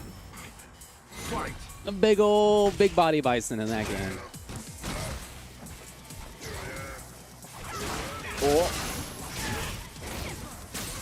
Starting off for a little bit of offense into not too much. And again, that's really how this has gone. Wow. Yeah, right? That's blocking out the overhead from that distance. Problem X takes the throw. He's safe. And he, in fact, looked for the overcommitment by one-step player. Didn't come. Oh. Yeah, but that Psycho Axe, it can be exposed by jump forward. Oh, and that's the round to one-step layered. Okay. One-step layered. Yeah, it's a bit of a risky option, and there's so many things that Bison can actually do from that range, but those are long buttons, and they can be punished heavily. Okay. Oh, that's unfortunate. Jumping right out of the corner. A couple of side switches real fast. Yeah, right, that neutral jump ended up putting Bison in the corner after the scissor kick, but we got the corner back. So whittle that life down. You can see ending in the Psycho Blast, not choosing to test on the anti-air. There's Problem X trying it out. But again, not overcommitting. Oh, he is maintaining, though. That has really been the name of the game for Problem X in the neutral. Really establishing a life lead early. Nice stuff, though. That was a cash out on some of the gray life. Yeah, for sure. That was a lot. And now one-step player trying to make it happen, but instead it's Problem X who slides on in. Oh, the first one is blocked. Whoops. Oh, it keeps going. I always forget, man, the Psycho Crusher being available is just the perfect combo extender right there. Where you would live otherwise, you no longer live because of that. Yeah, with the Psycho Blast. I love it, man. The Fierce in the Psycho Blast. If one step layer isn't going to risk something to try to interrupt that, just do it all day. Sure. Look how buttonsy Problem X is. Good. Love that stand medium kick. Oh, almost got the whip punish right there. My man's just swinging with the purple stuff. Absolutely. Oh, roundhouse after stealing some yay. frames. But here he comes. Defense from Problem X looking good. Again, the dash is never free against Problem X. Really, really good punish, though. And here's one-step layered. Finds it. He's going to go all the way into super. Yeah. He's going to need more than this. And Problem X is fully loaded here. V Sugar CA all on deck. Oh, and avoid the air. Oh my God. He didn't kill. One great delay rise, but it doesn't matter. Waking up with something. He ended up getting clipped by that stand medium. I like a lot about what we're seeing out of obviously both. Problem X looks fantastic. But as far as one-step layered goes, a lot of good stuff. I'm not sure about super.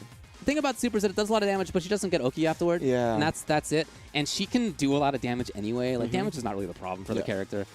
So I feel like that kind of lost positioning that was very important. It allowed that EX ball to come out. It allowed everything that happened after that to happen.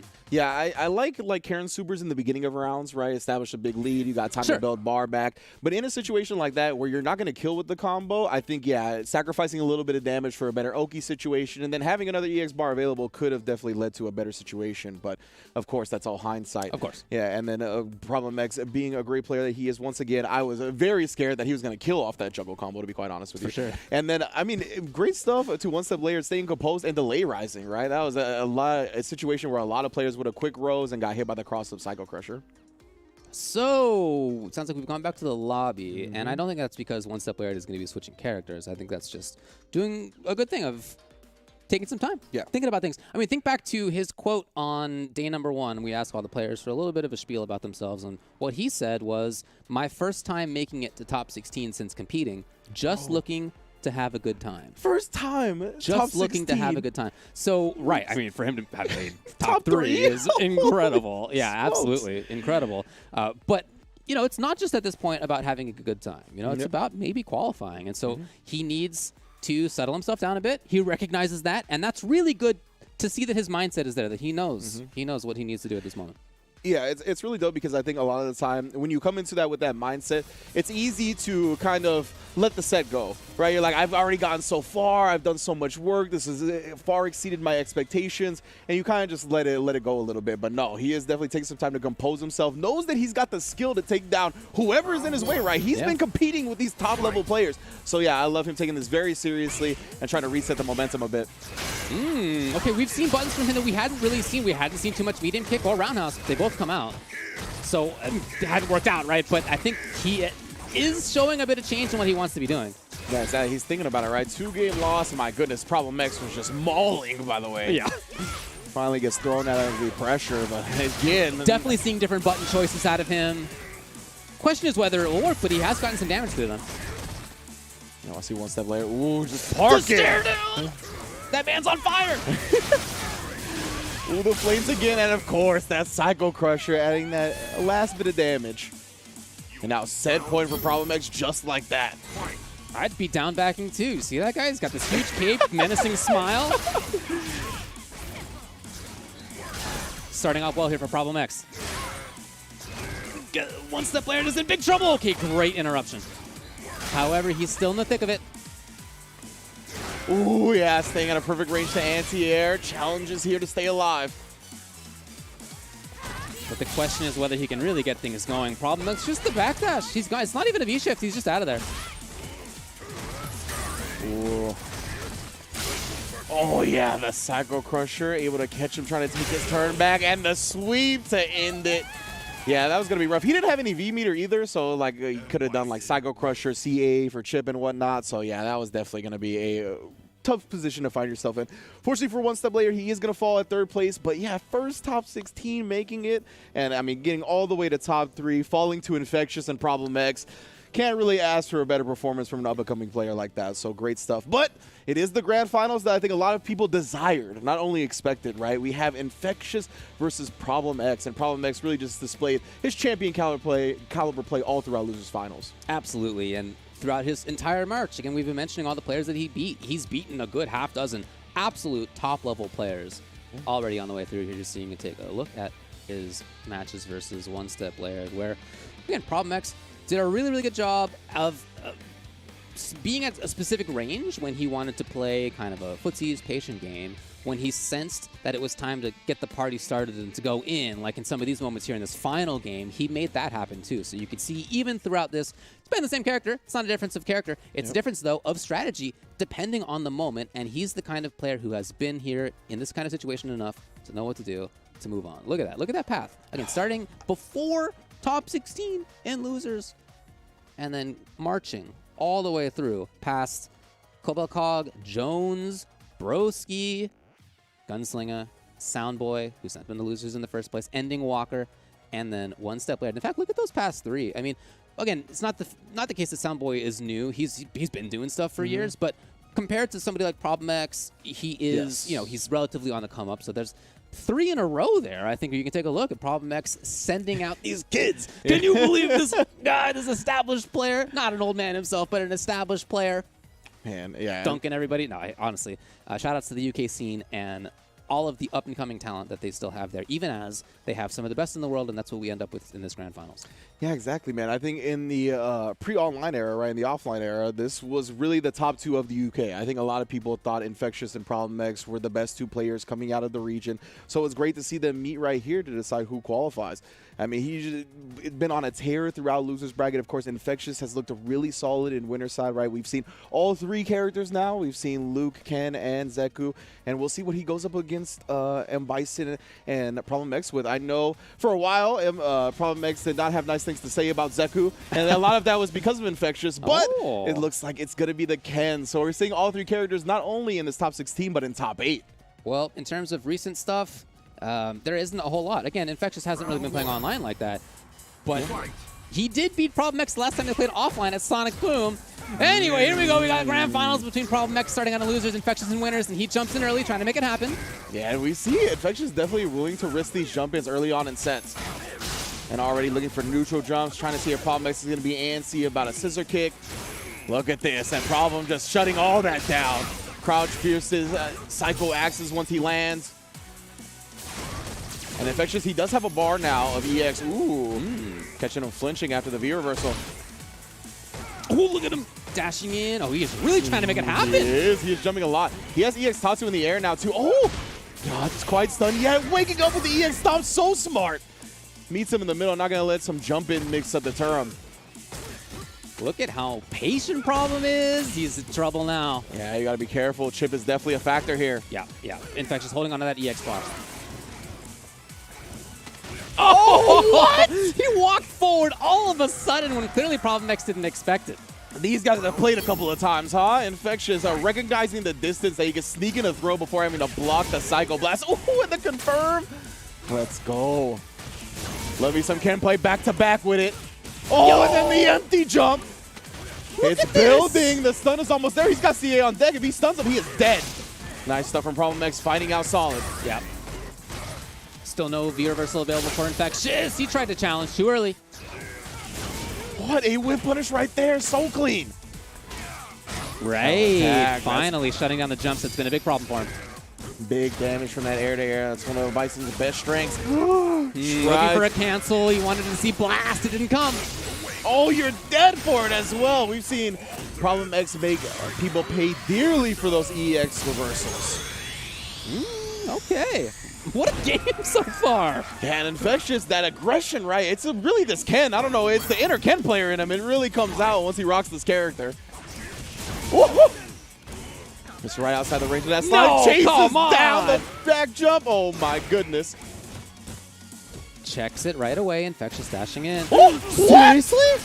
You are kidding me. That crouch fierce counter poke, that was ridiculous. What a genius to know to be there. Oh, my God. I am, speechless. Oh, come on. He's in there again. How is Infectious going to close this out, or will Problem X survive? Infectious is in and out of slide range. He had jumped earlier. Look at him. In and out. In and out. Problem doesn't know where Infectious is going to be. Oh, and then the low again. Infectious taking that first game. That crouch fierce was so sick, David. Oh, my goodness. That was the sickest individual thing to happen all day. Yeah. All day, for sure. 100%. Oh, my goodness. Like, honestly, might have been the sickest thing I've seen all CPT season. Straight up. Like, that was so cool. That was like matchup knowledge, spacing, everything. Everything was on point in that moment. He is going a mile a minute. Can Problem slow this Ken down is a big question right now. Oh, man. Yeah, and there it is. The crouch fierce it's been coming out pretty frequently, but it has not deterred Infectious. He still be jumping. He still be looking aggressive. Yeah. Look at these. And not just in the air. It's dashing on the ground. Dash, double dash. Look at these. Down fierce came out again. Problem's got to be worried about that. What in the world? Look at all the activity coming out of this character on the right. Yeah, and Infectious, he's stayed on the ground for a little bit longer than he has now, trying to change up the rhythm a bit to get a jump in, but no, Problem X still ready. Landing and getting the stand medium punch, saw the Psycho Axe start up. Oh, here we go. Ken deadly corner game. Yeah, you don't want to get hit by that duff. And he knew. Yeah, called it out perfectly. Now you got to guess for game. A stun is death, and there it is. Infectious continues to ride this Ken momentum in grand finals. Infectious is playing too good. Too good right now. Again, the question is, can Problem X settle it down?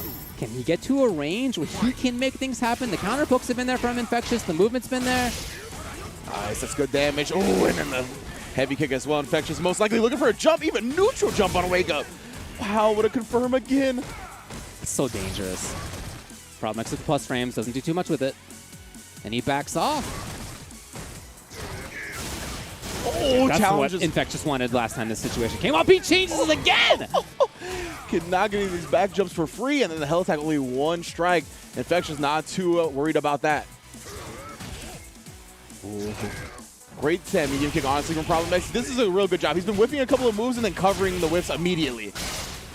Infectious trying to challenge their button Z. Oh. Here he goes. That's a lot of confidence from Infectious right there. Willing to sacrifice an EX bar to bring this round back. He knew. He knew again. He didn't quite get the punish on it. And there's Problem X, the classic after tech medium kick from Bison. Yeah, it covers the space perfectly that you're left at. And man, oh man, this pace got my heart beating quick. This is what Problem wants right here. Yeah. Walking around. Slow down a little bit. Caution. Yeah, come on. Chill out. Hasn't pressed a button in 15 seconds. There it is. Yeah, finally. Ooh, and the EX scissor kick. Caught Infectious walking forward. Crouch jab, but no counter hit. Beautiful, confirms every single time. Let's see this from in. Ooh. Oh, the counter poke. Nice job! Infectious even covering the fact that he would absorb that. Gets the air hit out and punish.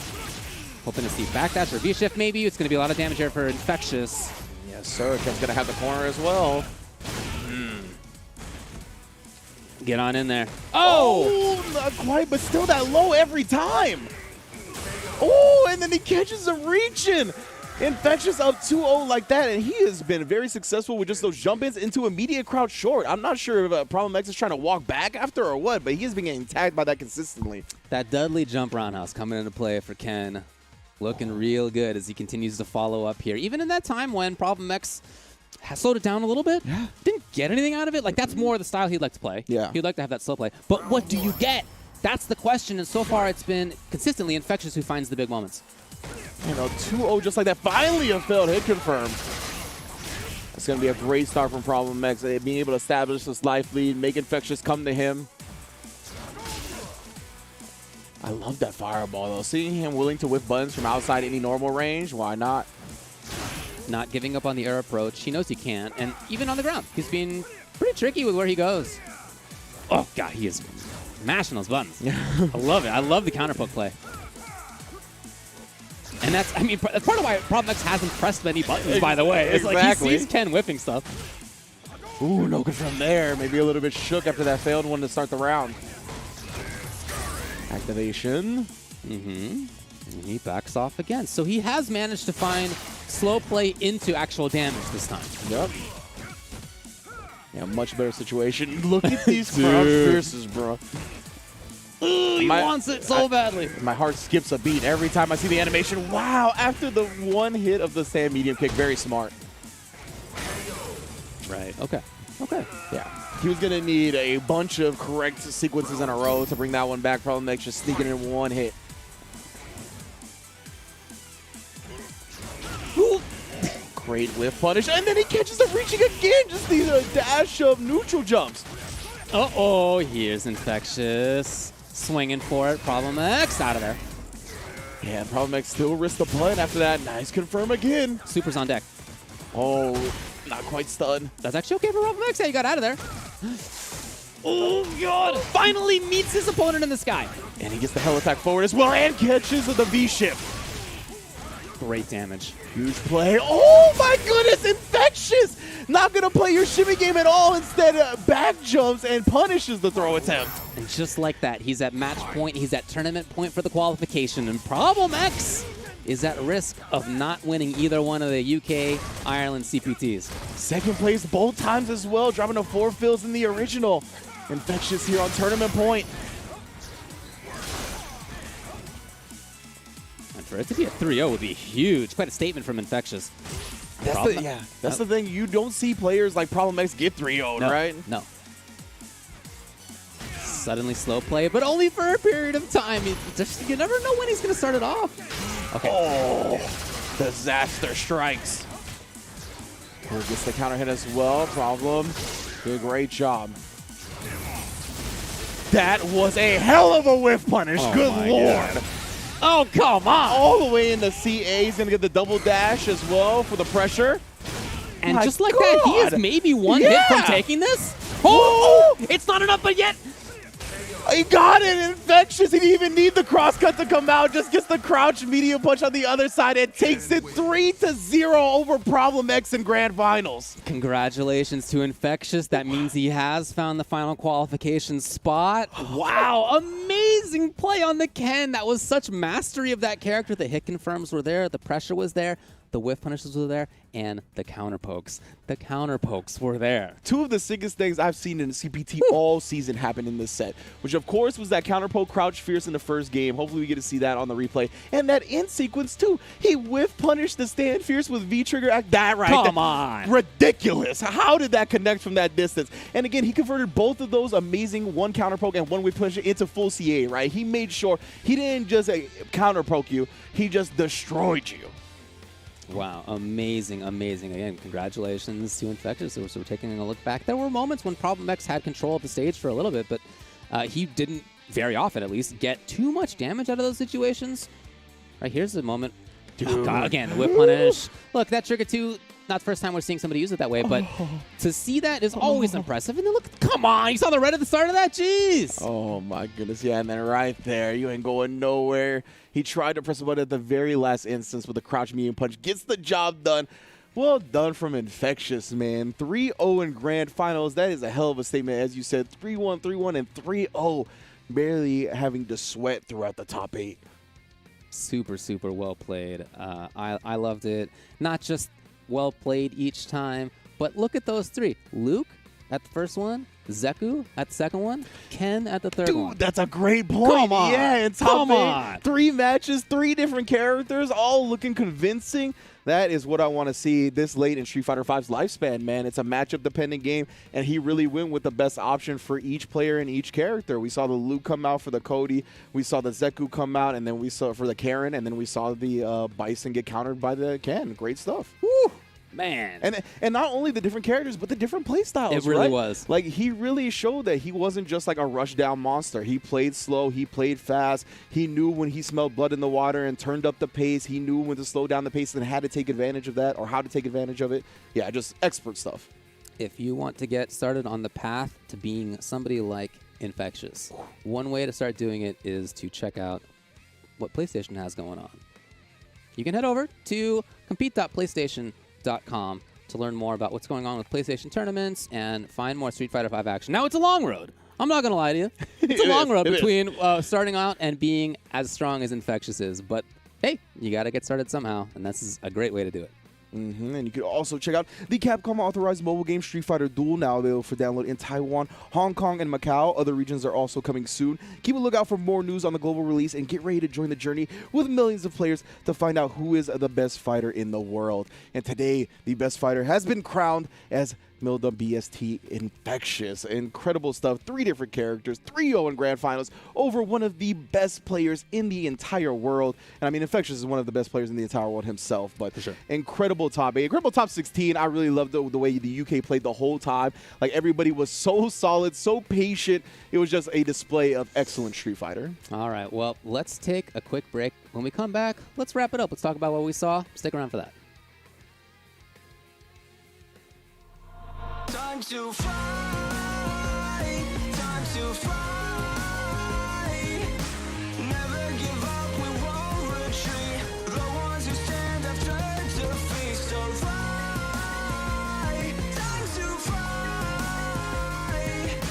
Glory waits for those who fight. We unite, we are Street Fighters.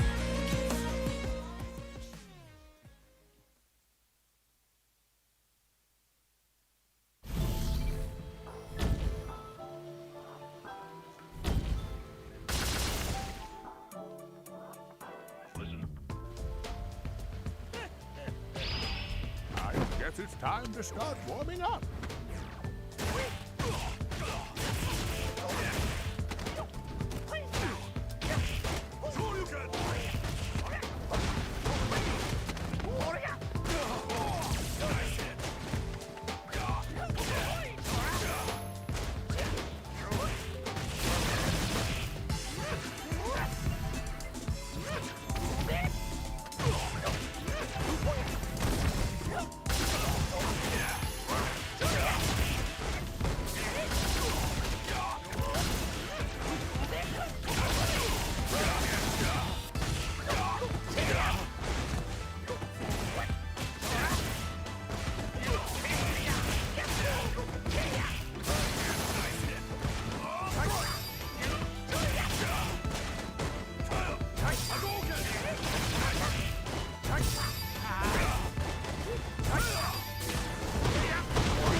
fighters have to strike out on their own.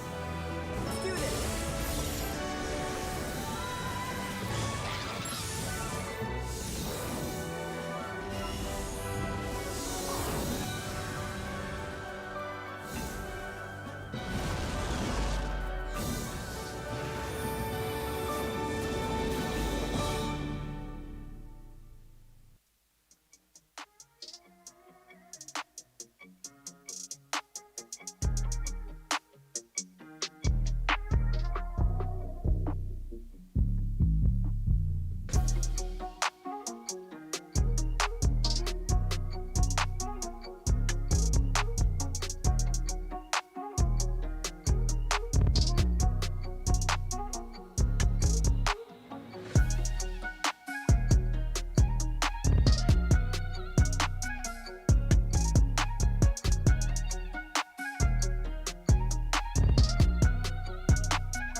You know, I heard chat was calling us Ed and Nikali. You can call us whatever you want. You just got to make sure you call Infectious champion today, because he is the one that took home UK Ireland 2 once again. And, you know, I'm happy that I at least stopped getting Post Malone. At least I got to compare it to everybody else now.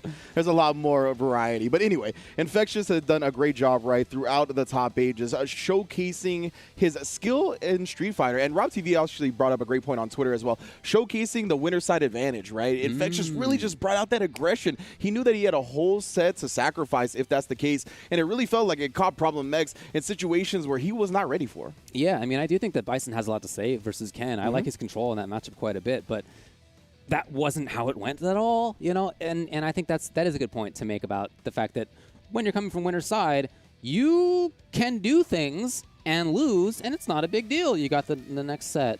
And so, yeah, the style that he had, that very buttonsy active style, he was jumping. It's not like he didn't get anti-aired. Nope. He got anti-aired, and he didn't give up on that stuff because I guess he knew that he had the lives to play with, but also it was effective. I mean, he got in a lot in doing that. He was dashing. He was dash dancing, basically, back and forth throughout a lot of that match. Very, very cool to see. Mixing in the counter pokes, I loved it. I thought that was just super, super fun and very strong Ken play. Yeah, he did a great job cycling through his options as well, and really like putting himself at advantage in certain RPS situations, right? Like after the stand median kick with Ken, a lot of the time obviously he can go into the target combo, and we saw the very first time he got blocked, he immediately EXDP'd afterwards, right? And that's just a message that is sent immediately to the opponent that's going to make them second guess that situation going forward every single time. And he really just did a great job making Problem X second guess every situation that he was in. And Infectious just utilizing everything to its advantage, really. The great offensive Ken, pretty much a 99% hit confirm rate. Honestly, we only saw maybe one crouch medium kick, maybe two missed. And yeah, it's just been expert play throughout that top 8. As we talked about too, he had these 3 different characters that he used, and he used each of them really well. And with different play styles, you know, not necessarily going straight to the wall like he did in the last one, but having very slow play, having reactive whiff punishing play. It was really just all the stuff that he needed. So hats off again to Infectious. He's the qualifier from UK Ireland number 2. But let's talk about the rest of the scene. Yeah, absolutely. I would just for one more point, if you looked at Infectious's first winter semifinals match on that Luke and how slow he played, and then you watch grand finals, there's no way, like if the names were taken away, there's no way you'd think that would be the same player, right? Like, just play completely different. But yeah, give big props to everybody in top 8 and top 16, right? One Step Laird really showed out, making top 3, one of the up-and-coming players, obviously been around around for a minute, but in comparison to Infectious, Problem X, Hurricane, he's definitely one of the less thought of, and he really made sure that everybody took notice today. Only falling to Infectious and Problem X. Can't ask for much better besides winning the entire tournament yourself. Ending Walker, I think probably my most impressive player in this top 8 and top 16. I really love seeing his his play style for how young he is. Super composed, wise beyond his years, to be quite honest with you. So great stuff. I mean, Soundboy's Cody was on display as well. Loved it. Gunslinger with the Zeku. Shivs did a great job as well, taking Ending Walker to the wire. And of course, Hurricane, man, nothing to be said about him as well. It's 2-0 on Ending Walker. Just found out and got downloaded here, but Hurricane obviously one of the best in the scene as well. Yeah, this top 8 had 3 of the top 8 from last time, the first UK Ireland CPT. And as you could see, in the end, Infectious takes it over who was second place last time in Problem X. Maybe it was 4 out of the top 8. Infectious had 7th place last time. Oh, yeah. This time, all the way through, it's a great look for the UK scene. It really is. We saw top-level play, which we know that they're capable of, but I think what stands out to me as well, as you said, is that there is this next gen that isn't just starting right now. Some of those players have been around and doing stuff for the last couple of years, but in particular over the last year and a half, as we have all locked down, some of them have really studied up and become extremely strong. So it's a really good look for the future, I think, for the scene. And as you said, you know, when you were plugging compete.PlayStation, it's a long road, man. It is. Like, so It even is. if these players have been doing well, they haven't been doing stuff like this, right? Like this top 3, taking down big names and stuff like that. So it was great to see them evolve into these caliber of players that are capable of doing this. So I definitely love seeing the way the UK scene has risen up and it just answered the call for high-level competitive Street Fighter. It was awesome, no doubt about that. Let's talk about what's going on in the rest of the CPT, because honestly, we're coming close to the end of this thing. The next one that we will have is Central America East 2 with, again, honestly, one of the strongest scenes in the world with what's happening in the Caribbean. I mean, we all know how many good players are in that region, so check that out. That will be January 8th and 9th in the beginning of next year. So as you can see, we're going to go on a couple weeks break. Yes, give it a time for everybody to enjoy the holidays, to make sure the players don't have anything stressful to worry about during that time, and everybody can spend time with their families and loved ones and whatnot. And of course, we're going to be binging some fighting game action regardless. And following Central America East 2 will be North America East 2, which I'm sure, I mean, what a way to close this out, honestly. Yes. Central America East 2, North America East 2, Japan 4. These next 3 events are going to be nothing but heat. Top-level competition in all these regions as it goes down through Capcom Pro Tour, of course. And yeah, man, I can't wait to start the new year with those 3 events. It's going to be a blast. That will be our last CPT event broadcast for this year. Hope you all enjoyed it. Yes. I know that we did. Oh, yeah. Congrats to the scene. Congrats again to Infectious. Thanks a lot for the commentary. Yes, as sir, per usual. man, of Blast course. as always. Fun to be joined by Nikali on the mic. You know? I got to go activate. I can't believe I got called Ed. His little jaunty cap. Thanks, everybody. We're going to hook him up with the jaunty cap next year. But until then, be good to each other, be good to yourselves, and we'll catch y'all soon.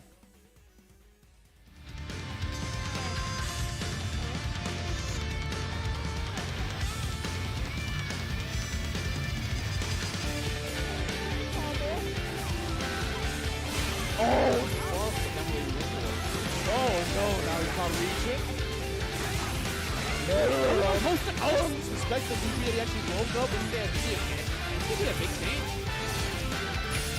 First time, I think it was. I think it was cookie this time. This is a punch. Oh! I'd all been more range when they're pushing down. Oh, but instead the jab.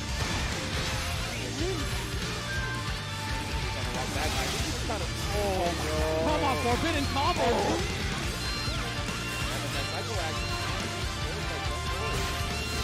That was a hell of a whiff punish. Good lord. Oh, come on. All the way in the Q8 into the double dash as well for the pressure. And just like that, he is maybe one hit from taking this. Oh! It's not enough, but yet. He got it.